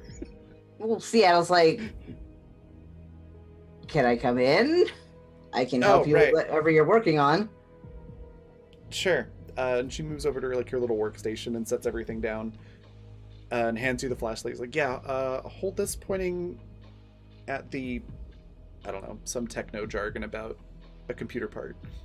Oh yeah, Seattle has no problem being the light holder, especially for his daughter, who he really admires. And he's using the other hand to talk. And he's just like,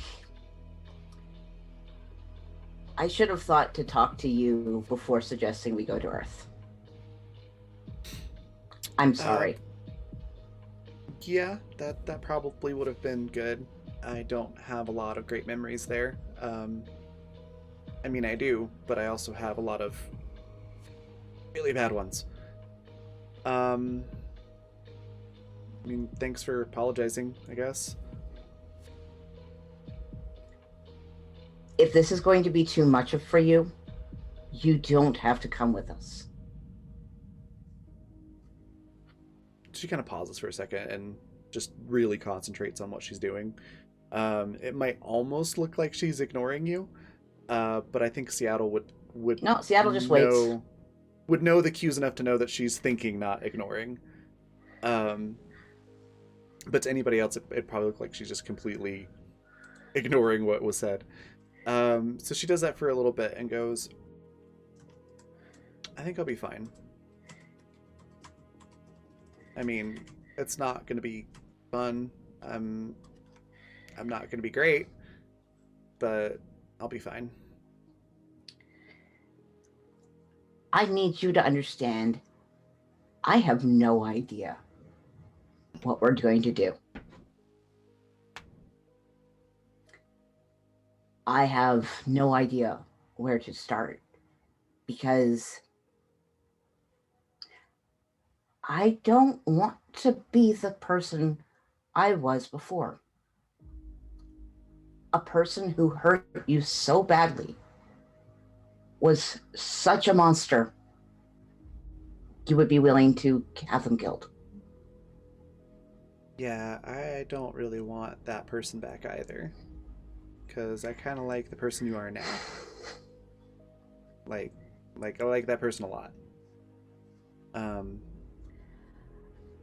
Which means I'm going to need your help a lot in this. And if that's too much for you, I understand.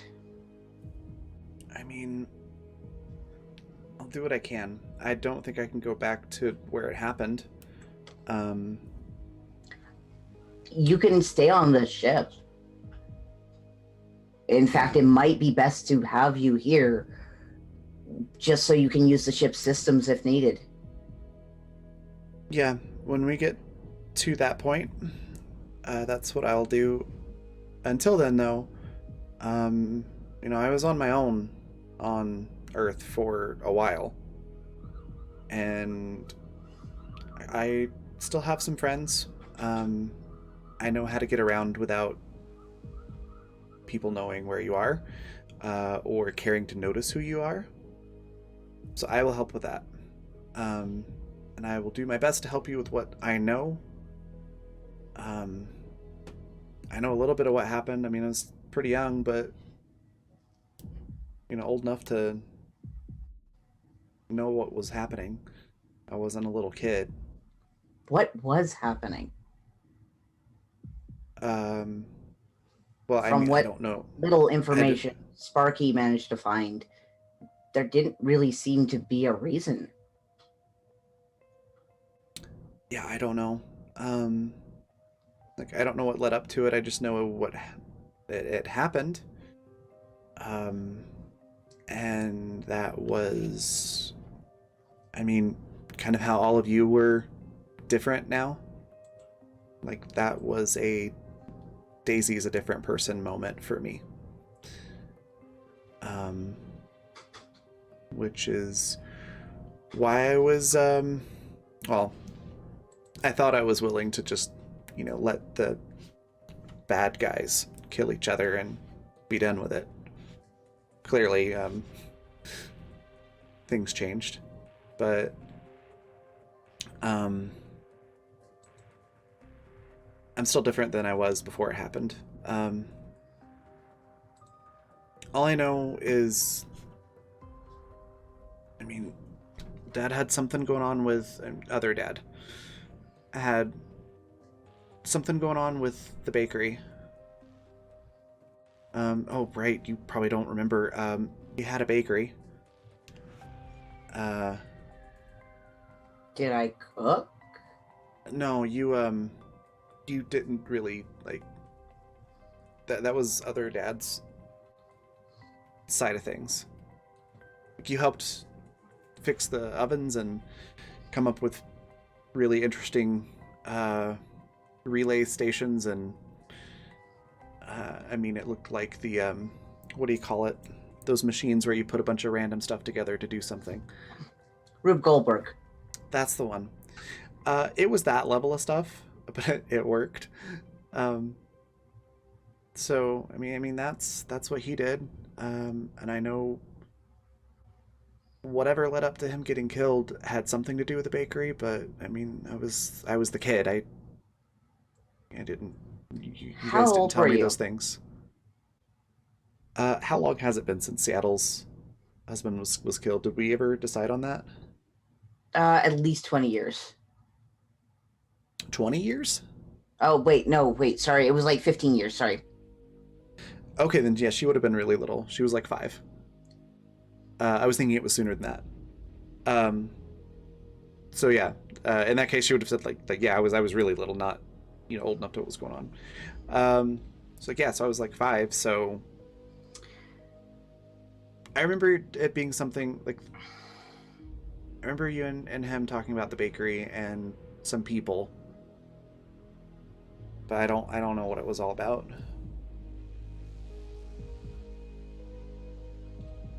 I was 5. I heard bakery, and that was,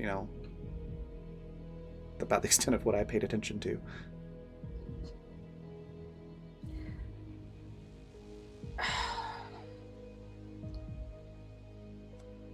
How are the terms between you and Annie currently?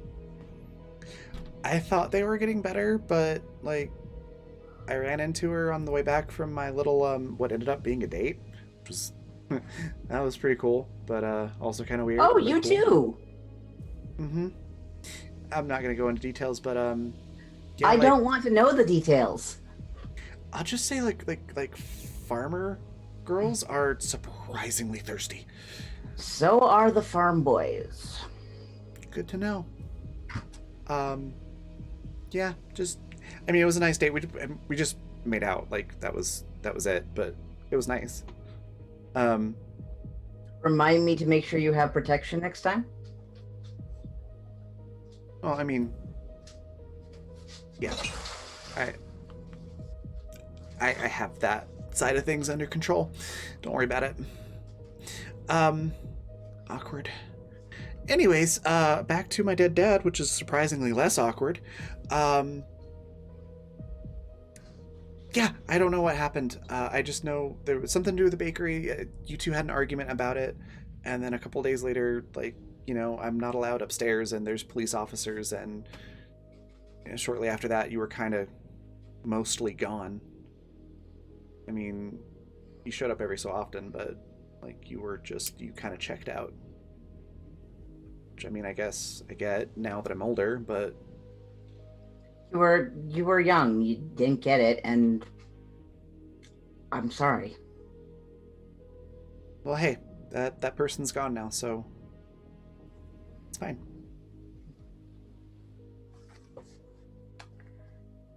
Lisa, why aren't you online to tell us these puns?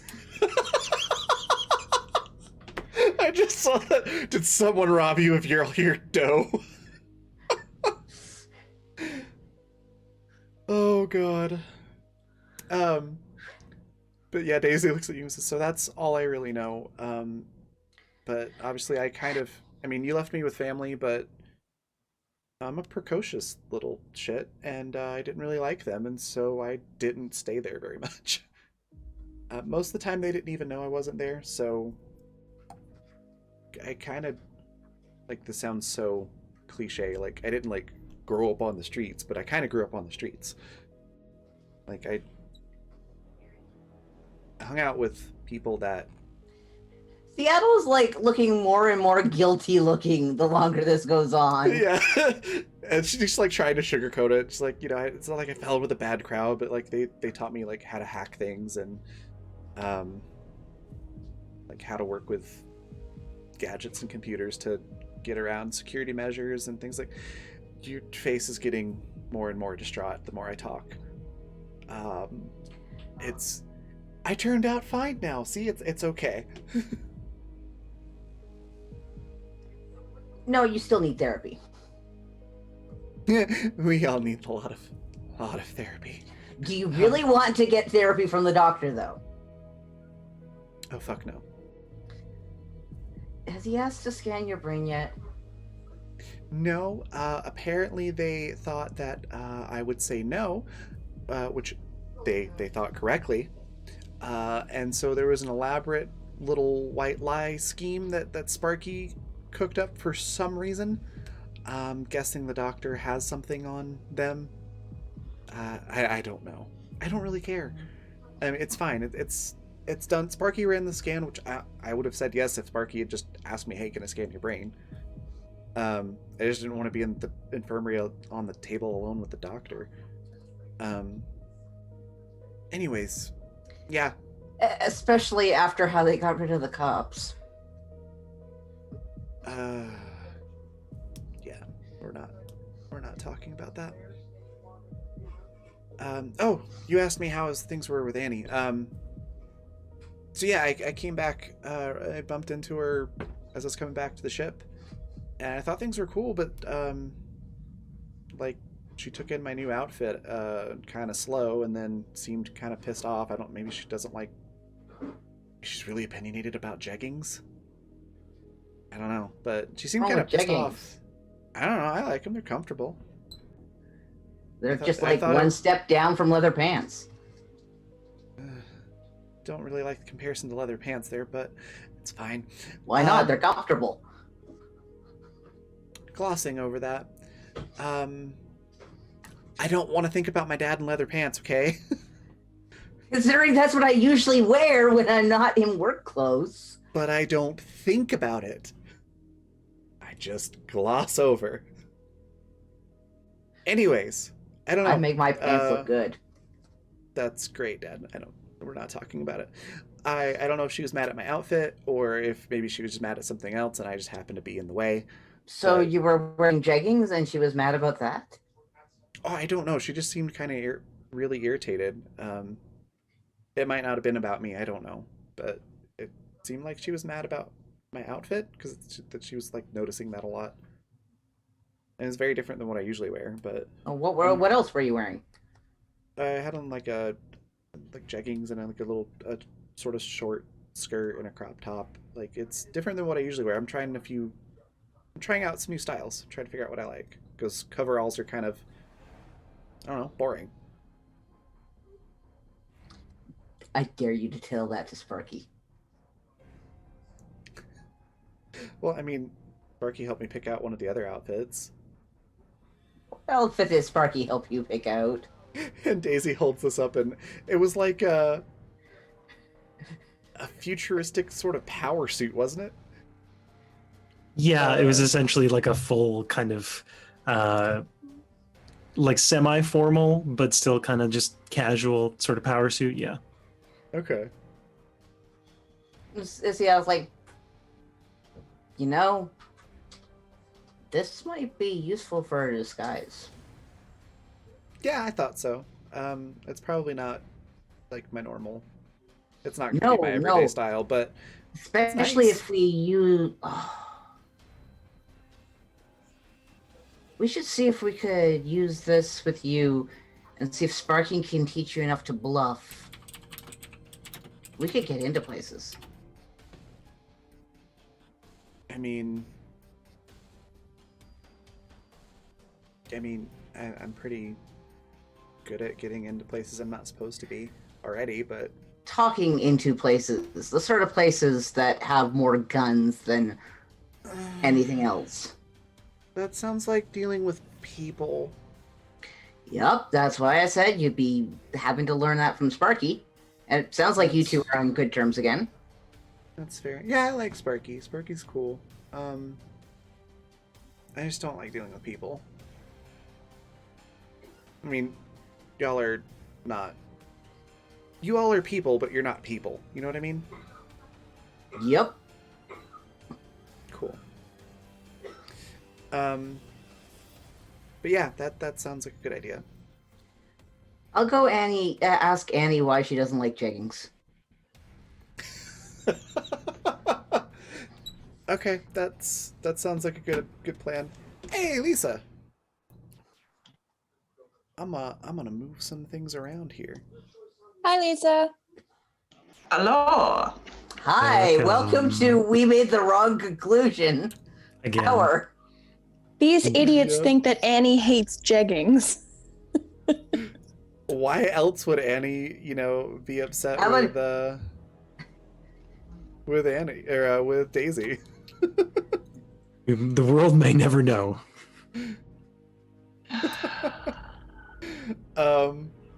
Okay, so Seattle goes Why to did talk that to Annie, sound it like sounds a perfect Cap response? Just a long, exasperated sigh. Because sometimes I'm her. I don't know. How does the captain sigh? Does she breathe? Anyway, sorry, that's like, there's a lot going on there. simulated size. Oh goodness. All right, so Seattle let's goes hop to- over.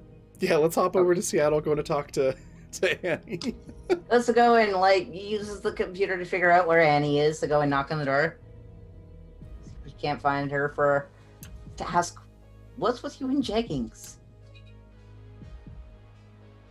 Annie is extremely weirded out by this question, very confused. She's like, what do you mean? Why don't you like jeggings? They're very comfortable. They're certainly not the most fashionable thing that I have in my closet, but I don't have any particular aversion to jeggings. Why do you ask? Do you think Daisy borrowed your jeggings? Is that why you were angry? Because she got Sparky to help her get those. I'm not particularly worried about where Daisy got her jeggings, no. Why do you ask? She said you were upset when you saw her earlier.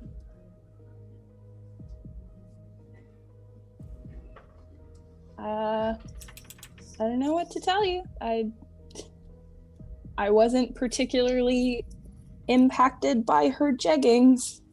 Then why were you upset? Wasn't upset. Then why did you look upset? I think maybe you should get your kid tested at the optometrist. I don't know what's... Optometrist. We have the doctor, and I'm not really comfortable having my kid alone with that doctor. Yeah, you know what, valid. I probably wouldn't throw them as far as I could. Would you want to be alone with the doctor? I don't. I mean, I feel like I could probably hold my own against Seth did what survive is this them. train of questioning? There's nothing wrong. Great. There's nothing wrong with jeggings. Can I ask your help with what we're going to be doing on Earth? Well, it sure would be nice to know what the plan is. So, absolutely, what's happening? Tentative plan right now is going to see, but if could get you and Daisy to do the more hacking end of the computer area of things, aka the thing I'm not so great at, to possibly She see snorts at that. You can't make the engine run 3 times as fast as normal. You're correct. Absolutely not. I can't hack into Earth. You sure can't. You and Daisy can't. And Sparky knows how to look for this sorts of information. Yeah, Sparky's been looking for some information for sure. He said it wasn't any use. It wasn't useful. No, They say- depends. You know what? On who you're. Or we're gonna have to call a ship meeting. To be determined. I think it's fine for now. Okay, we need. Just don't worry, Captain. That's all. That's what I'm trying not to do. I'm trying to make some sort of a plan so we have some sort of an idea. But I don't make plans. I just do what people tell me to. Like I said to Sparky, this is definitely something that we're all going to have to sit down and work out together. I don't think any one person is going to be able to make a cohesive enough plan. And I don't think it should be the responsibility of any one person to do so. So this is something that we're going to have to deal with together and figure out together. I'll go talk to the captain. Okay.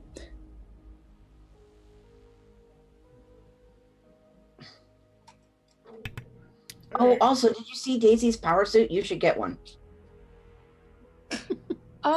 You know what? I'll definitely keep that in mind.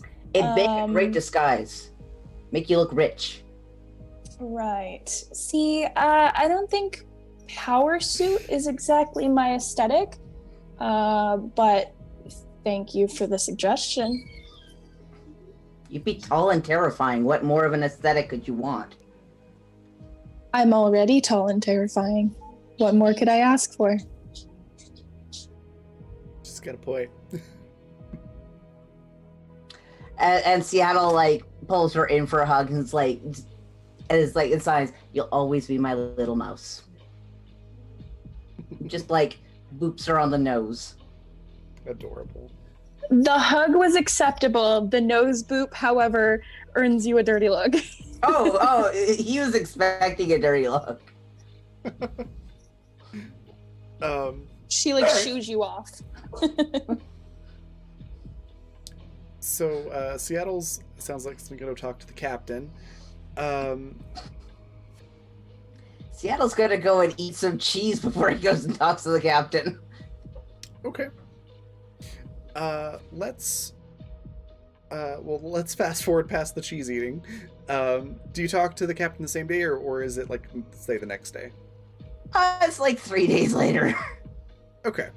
We'll fast forward to 3 days later, and have that conversation while I talk to Vanessa about a couple things about Annie in Zoom chat.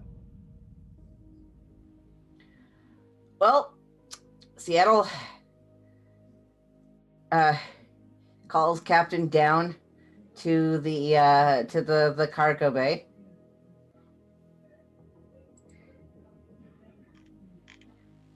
What? And when Captain gets down there is writing, and like there is a full on Pepe Sylvia board going on. Seattle has been trying to come up with some sort of a cohesive plan.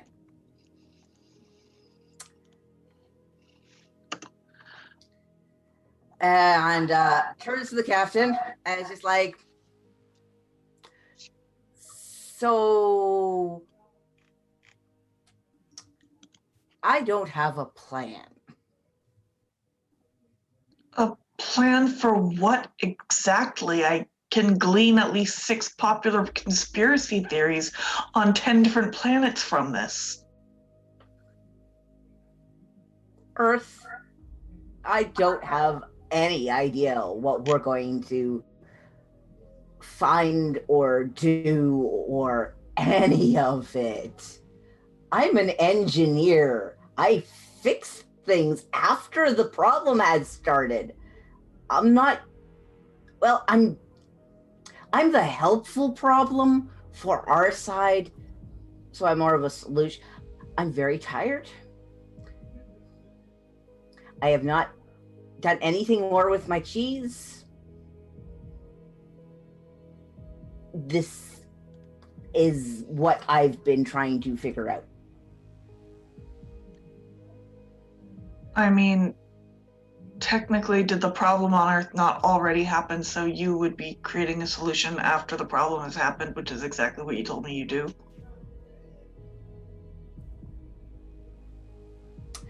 Problem is,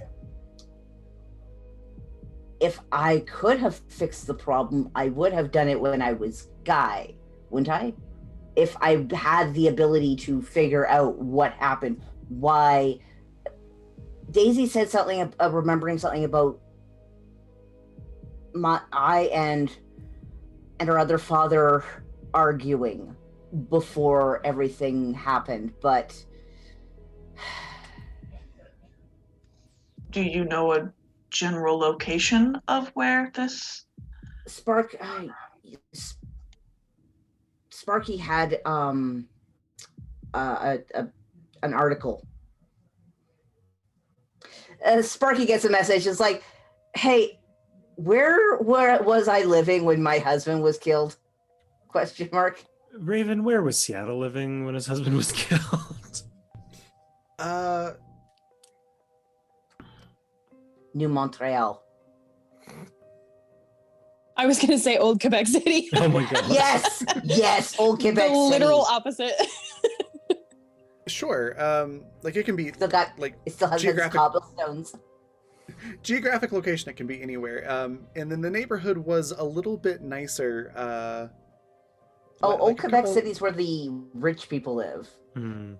Yeah. So it's like a couple of steps higher quality neighborhood than you probably would have been expected to have. Okay. For your family. Yeah, Sparky would relay that. All right, and Seattle relays it to the captain. Then would we not begin there?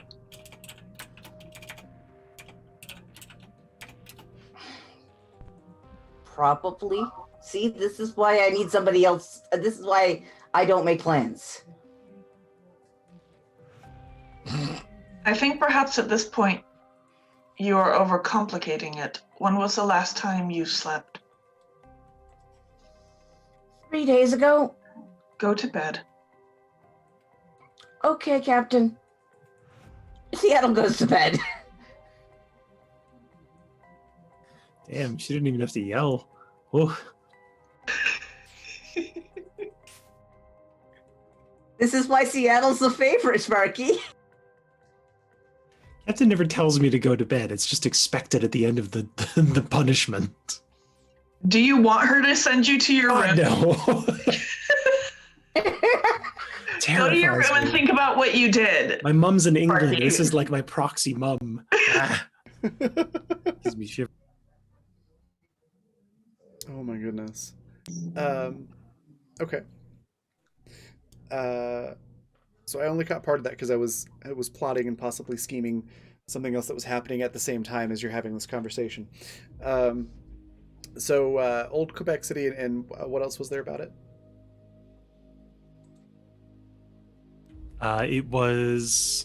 The place was like a bit nicer than you were expected to have. Mm-hmm. Oh, just was wondering what the rest of the conversation was about that. Basically figuring out where on Earth it was so we can start from there. And Okay. And the captain being like, when did you last sleep? Okay. I didn't miss it. It was 3 days ago. And because Seattle has been desperately trying to take this to heart that he needs to do this thing, and he's just discovering he cannot do this thing. Yeah. Seattle's not your planner. Captain told him to go take a power cycle, basically. Cool.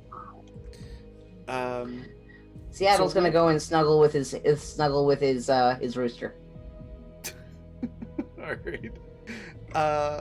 While all that's happening, Annie is working on those new IDs for everyone, using the ship's computer and the holocard.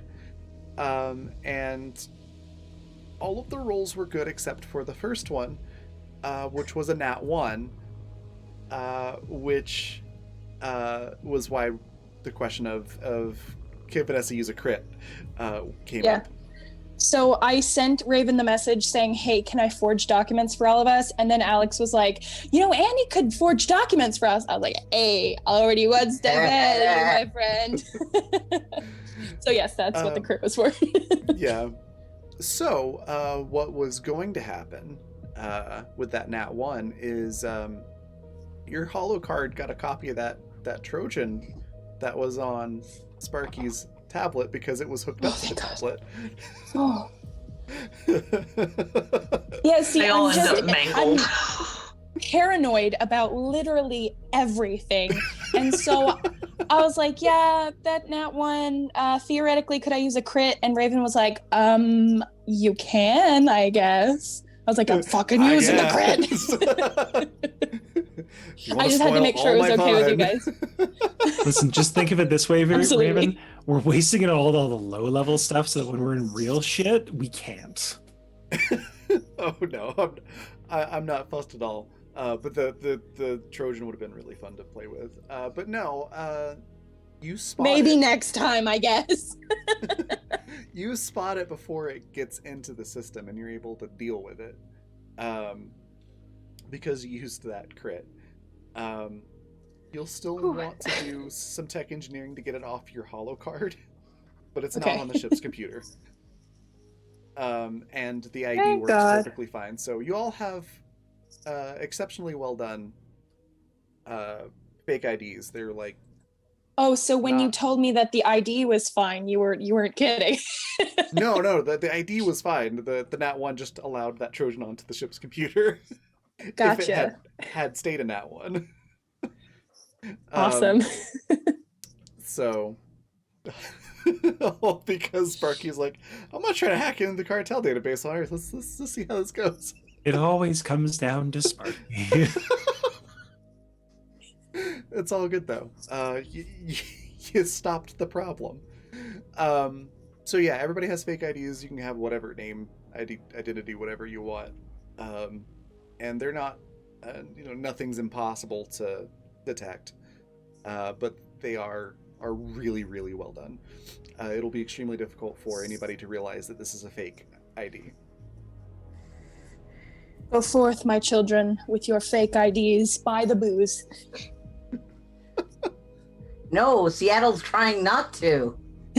Oh my god. In fact, Do what with it? Refrain from buying the booze. See, as long as Seattle's on the ship, there's no booze on the ship. So Seattle hasn't been exposed to booze. That's a good point. Go forth, my children, and refrain from the booze. He has no idea that that's something he's desperately been craving. Drink not of the devil's juice box. Lisa. I'm just trying to think what everyone's corrupted pictures would be, so I'm picking the worst things I can. I legit Annie is an actual mouse. I legit thought that was Alex saying that's what Seattle's thing was. I didn't realize he was Nope. You guys, none of them were corrupted. You're fine. They're all good. But what if? So But what if? So many questions. it does, Panda. The Devil's Juice Box does sound like it would have a wicked logo. Also, the Devil's Jukebox. It could be a speakeasy. It could. Anyways, so for those who aren't in our Zoom chat, Lisa was saying Seattle's is an LDS missionary, and Sparky is Shaquille O'Neal. And Captain's is literally just a lumberjack. Like the Brawny logo guy. Yeah. The old one The old one. from the 90s. Yeah, that's what I'm talking about. Fantastic. I've completely lost my train of thought. The gang's all here, mostly. And Annie wouldn't be a mouse, it would be like a beaver or something, like just some animal. So Instead of a mouse, it's a moose. Exactly. Fast forwarding, it's been a few days. Just out of curiosity, does Andy ever go talk to Daisy about the whole awkward conversation with Seattle? About the jeggings? Absolutely not. Take that to her grave. Okay. So a few days pass. Is there anything anybody wanted to do like over that first week period aside from what's been done? If we stopped anywhere, any stations or planets, Sparky would be getting a new tablet because we need that. Okay. Let's go ahead and assume that happens. Okay. That you do get the new tablet. That you do stop somewhere and get fuel, because the Lagrange has a range of about a week's worth of travel at standard cruising speed. So, yeah, you stop at a space station somewhere. You're able to resupply. your typical things happen.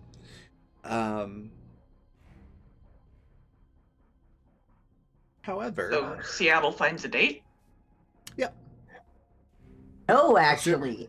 Seattle has basically been spending the entire time getting the captain to help him build a plan. Even though her Okay. response is just, why don't we just start there? Because Seattle is feeling very, very like guilty that he's been relying on Sparky for all the plan making, and is trying to take it to heart to actually have some sort of plan. You missed me crying again. It was emotional. Damn it. It was. It's on the They bar. hugged it out. They hugged it out. Oh, good. I'm glad hugging happened. Yeah, everything's okay. And the captain wasn't there to witness it. Yeah.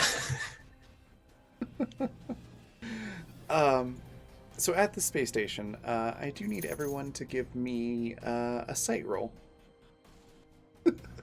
Don't give me that look, Jay. Oh my god, it's like you're pouring gasoline into my heart every time you do it. Oh. Once again, I'm asking Fuck you me. to disregard Annie's blindness. 21. 7. 7, oh my goodness. So 21, a 22, a 16. Okay. And let's do this. Da-da-da-da-da-da-da-da. That is for the good doctor. What in the... Oh. Oh, they don't have anything inside, apparently. I was like, Our why is it all doctor is... zeros? I feel like Was they that- rely on machines a lot. Was that... Okay. Is that right? So... Do they really not... They literally have nothing in sight or toughness, so it's literally 0. Okay, wow.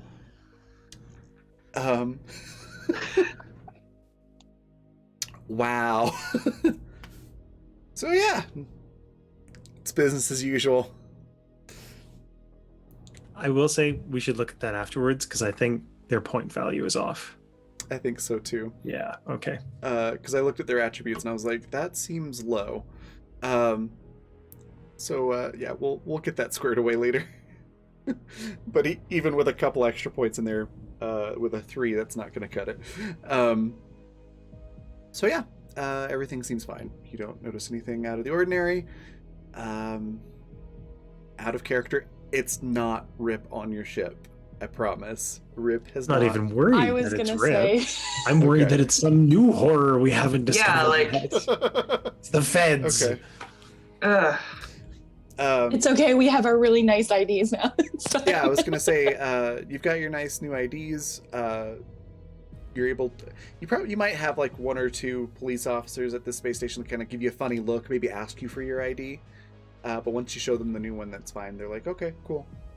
Just to have one of those faces, I guess, and they kind of let you go on your way. You just have one of those faces like ex-cartel assassins who used to, romp across the galaxy. Just one of those faces. Or I mean, ominous androids with pink red eyes. I mean, it's fine. To be fair, they don't really ask you for your ID that much, Captain. Are they too scared, or? A little from column A, a little from column B. But yeah, all assassins just have one of those faces. That's why they're assassins. Anyways, whatever you want to do at the space station, it's all fine. You get back on the ship and you're on your way. And since it is about time to wrap up, I will describe for you the last scene for this session. About a day after you've been past the space station. There's a warning bell that goes off. And it says that the life support system is malfunctioning. What's everyone's initial reaction to that? On a diagnostic. Yeah. Figure out where the damage is so Seattle can go and fix it. Sparky doesn't do anything to help because clearly that has been an issue in the last week or so. Sparky's gonna let the experts handle this one. Okay, that's fair. Captain, as you try to initiate the diagnostic, it gives you like a system error, like the modern day equivalent is like .dll not found. Humans breathe good. .dll not found. Yeah. I'm sorry. Can I see how long until critical failure happens? You've got a couple of hours of air left on the ship. I'm going to tell the rest of the crew to please locate their suits, for lack of a better term. Okay. And have them on hand. And then contact Seattle. Okay. And Daisy. Seattle's going to basically have to start doing the walk along the pipes sort of thing, figuring out where the damage is. So before you are able to contact Seattle and Daisy, so you get the message out, get your suits, and then the comms cut out. We've been running on luck for far too long. What the hell is happening? Even the thumb comms?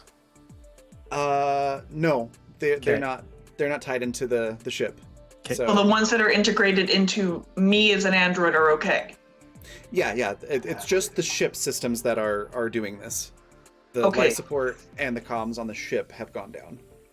Then I'm going to send for Seattle and Daisy again. But then I'm also going to send to the rest of the crew. Ship's communication is down. Unable to reach in this manner. Please use.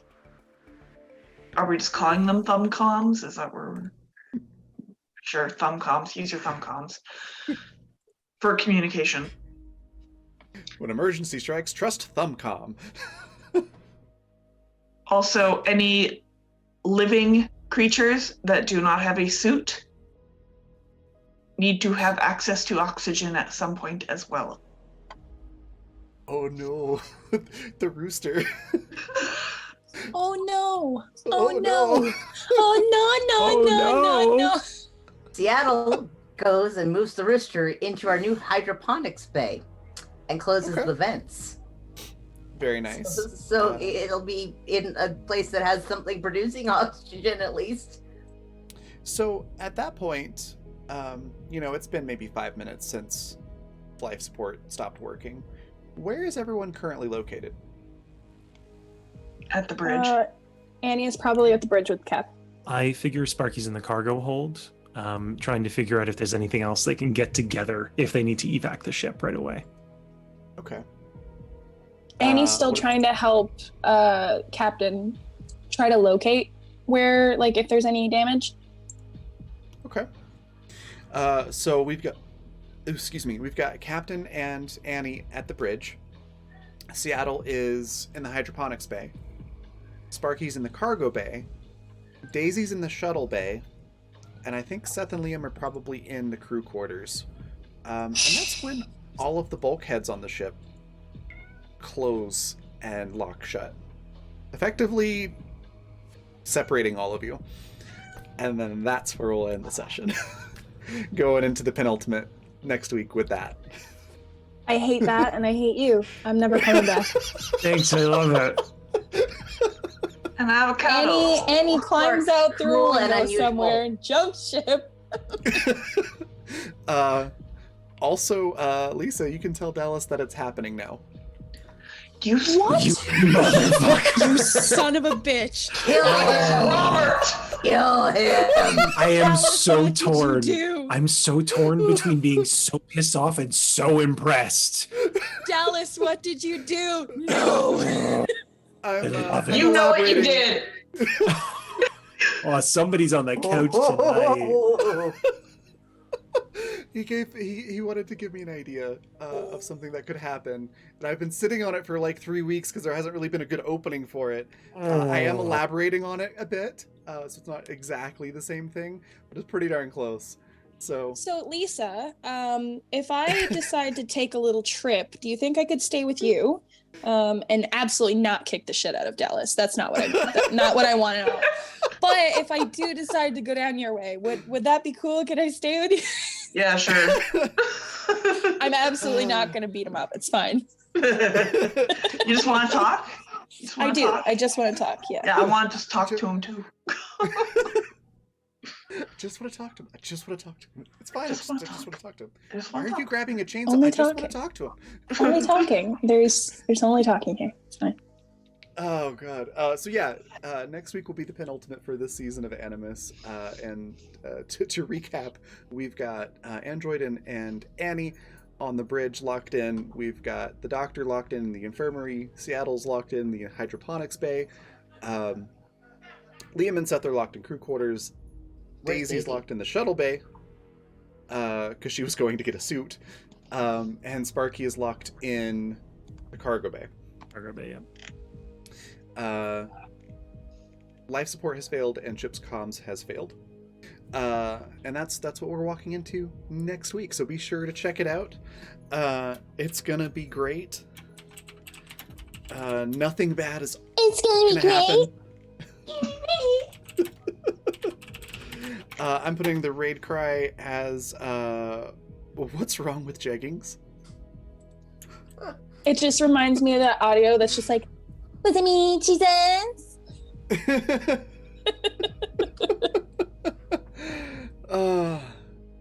So yeah, that's where we're at. Before we go on a raid, we're gonna go around and let everybody talk about their favorite part, where we can find them online and all that good stuff. Lisa, of the last hour or so, what was your favorite part? Where can folks find you online if they'd like to, and is anything else you want to share? All that good stuff. My favorite part would be the immense spousal betrayal I just experienced. But no, actually my favorite part was when I wasn't in the game yet, but I was in the chat and I made a horrible pun. And That was pretty good. Alex was very upset that I was even there to make that pun. But no, good times. I'm bummed I missed it, but I'll be here next week. Fantastic. Alex, what was your favorite part? Where can we find you, and anything else you want to share? The fact that Sparky thinks that they're the kid of the crew, even though they're the oldest person's absolute best friend, and Seattle doesn't look at Sparky at all like a child. In fact, Seattle tends to treat Sparky more like an adult than he treats everybody else. That was pretty great. Also, Seattle's inability to make a plan. He's never once made a plan in his life. And he's desperately trying to be like, no, you don't understand. I cannot be in charge of this. I fix engines. I don't make plans. Oh, God. Sparky's going to be the cargo bay and see that Pepe Sylvia thing up, too, at some point. Oh, no. Sparky's going to see what Seattle was trying to do. I've doomed us all. What have I done? What have I done? Oh no, Seattle wasn't joking. Seattle was serious. You can find me around on Tuesday for the it's the penultimate, right? Tuesday is the penultimate for Hunters of Calamity, yeah. We're going into penultimate week, I think, for almost all the shows. Then Wednesday, which I will be on Attacktrix channel for a Lancer game. That will not be anywhere near its penultimate, where we just finished session 1-ish, maybe. We're in the epilogue of session 1 on session 4. Yeah. We finished our first battle. We didn't die. Awesome. Holy shit, we didn't die. And then I may be on Jay's channel on Thursday for gaming. Depending on how things go, all of us have been so fucking exhausted this season. So we haven't been doing that quite as much. Monday. Monday, though, I will be on my own channel at Chaos Art, where I am streaming art I'm doing for actually somebody in our community, in-character historian. I'm going to be working on her commission for her really awesome noir detective with like a touch of sci-fi stuff. I'm so excited for that. Yeah, so I'm actually working on, she's commissioned me to do the cover for it. So I've been having a lot of fun, like figuring out how exactly I'm gonna warp this like city street to make it look like really claustrophobic. Awesome. All right, that's it. Okay. Before I forget, also go check out at Ariely Knits. That's Riley, who plays Jack and or Jackie. She couldn't make it tonight, but she's awesome, and she has really cool knit and crochet design stuff and yarn and all kinds of really it's cool. Go check it out, even if you're not normally into knitting and crochet. It's just cool to read about. And then hopefully we'll have her back next week. Vanessa, what was your favorite part? Where can we find you, and anything else you want to share? I don't know. It's hard to pick a favorite moment of anxiety. Fucking tell me about it.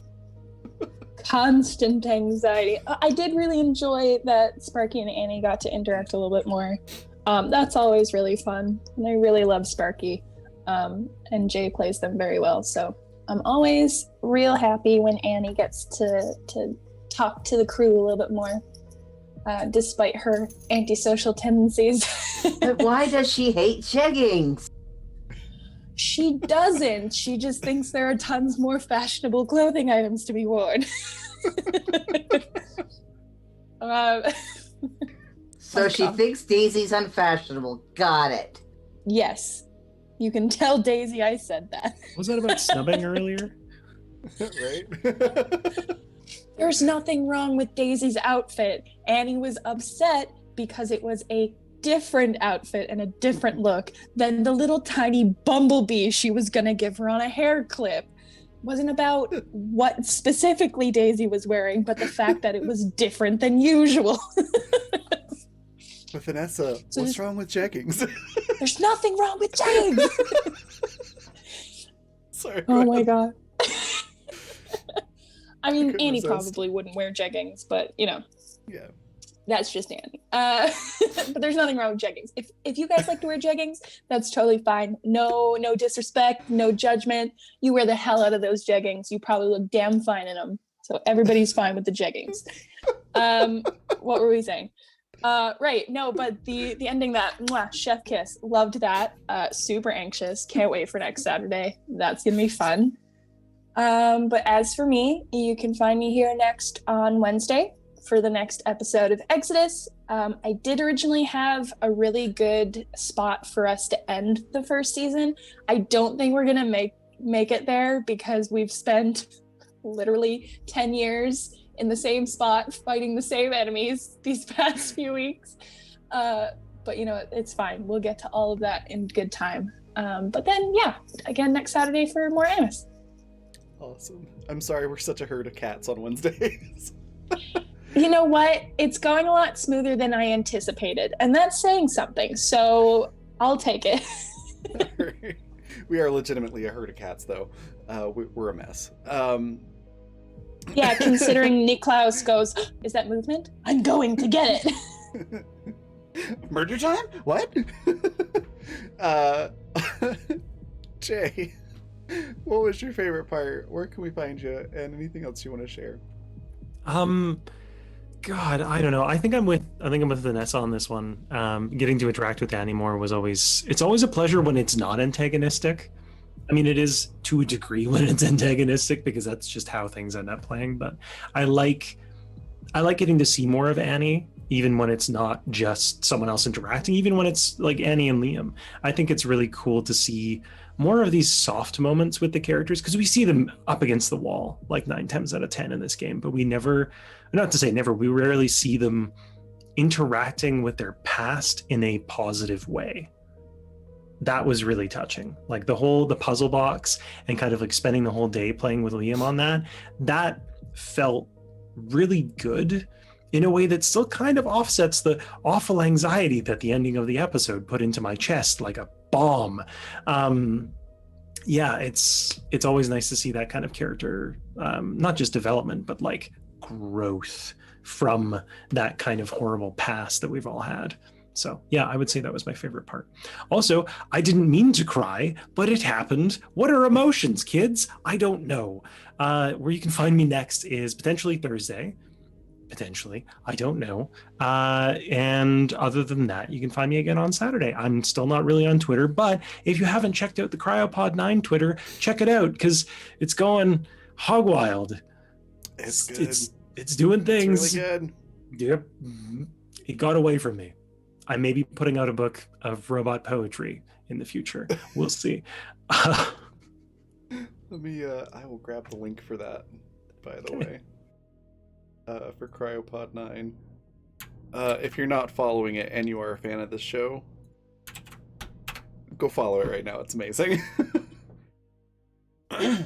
Awesome. That just leaves me, I guess. I also really enjoyed the... Sorry, What? Can I ask a question? Absolutely. Did the cryopod cut off our life support? It's a good question. Can you imagine the villain we've been fighting all along is the fucking cryopod full of cheese? I love it. Yeah, it's a good question. I mean, who knows? I do, I know. But, you know, who else knows? The man who Anyways. shares my bed. Dallas, apparently, yeah. Log, I suspect. Yeah, Dallas does kind of know.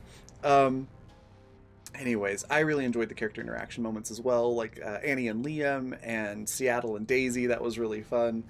I always enjoy when I get to play Daisy on that like softer interactive side, not just like, you know, hacking into the system and, you know, putting together the motherboard or being a little shit.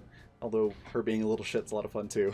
Honestly, it's just so interesting to see how much alike they really are, though.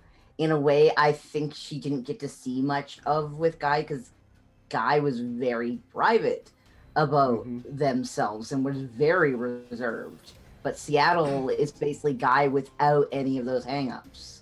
Yeah. Which is really cool, and I think Daisy's starting to see that too. It's pretty neat. And then I also absolutely adored seeing all of your faces as I described that last scene. Priceless. Can't wait to see how you all get out of this. And once again, thanks to Dallas for the initial idea of how to play out this scenario. It's gonna be fun. Uh-oh, we lost somebody. Yes, Vanessa said she had to duck out. Cindy. Oh, okay. Yeah, that's those were my favorite moments of this session. We're gonna go on a raid here in just a moment. You can find me back here again on Tuesday for the penultimate of Hunters of Calamity 2. That's gonna be a lot of fun. It's a Borderlands-inspired campaign. It's a bunch of chaos, just in a different way. From the chaos that is Animus. And then we've got... I get to play a robot who's just learned magic. Yeah, it's gonna be really cool. And then there's my link tree in chat. You can see my portfolio for all my art, my social profiles, the link for my coffee shop, which has all the Intrepid products in there. That's my brand for IRL adventuring gear, and I just put out a bunch of shirts which have D&D classes on them in different kind of fonts. They look really, really cool. There's currently Ranger, Barbarian, Cleric, Bard, and Druid. All of those are up there, and there's plenty of time to still get them in time for Christmas. They take about 1 to 3 days in production, and then they ship out like normal. So definitely check that out. Anything you buy from there really helps me out, and I definitely appreciate the support, and it's just really cool stuff. So there's that. And I think that's all I have to share. So I will see you all Tuesday at 6 p.m. Mountain Time. That's 8 p.m. Eastern. And we're going to go raid Polished Cryptid, who's currently doing something that looks really cool, tabletop related. And then our raid cry is, what's wrong with jeggings? So thanks again, everybody. Thanks, Dr. Alejandro, for the donation as well. And then, yeah, I will see you all on Tuesday. Bye, everybody.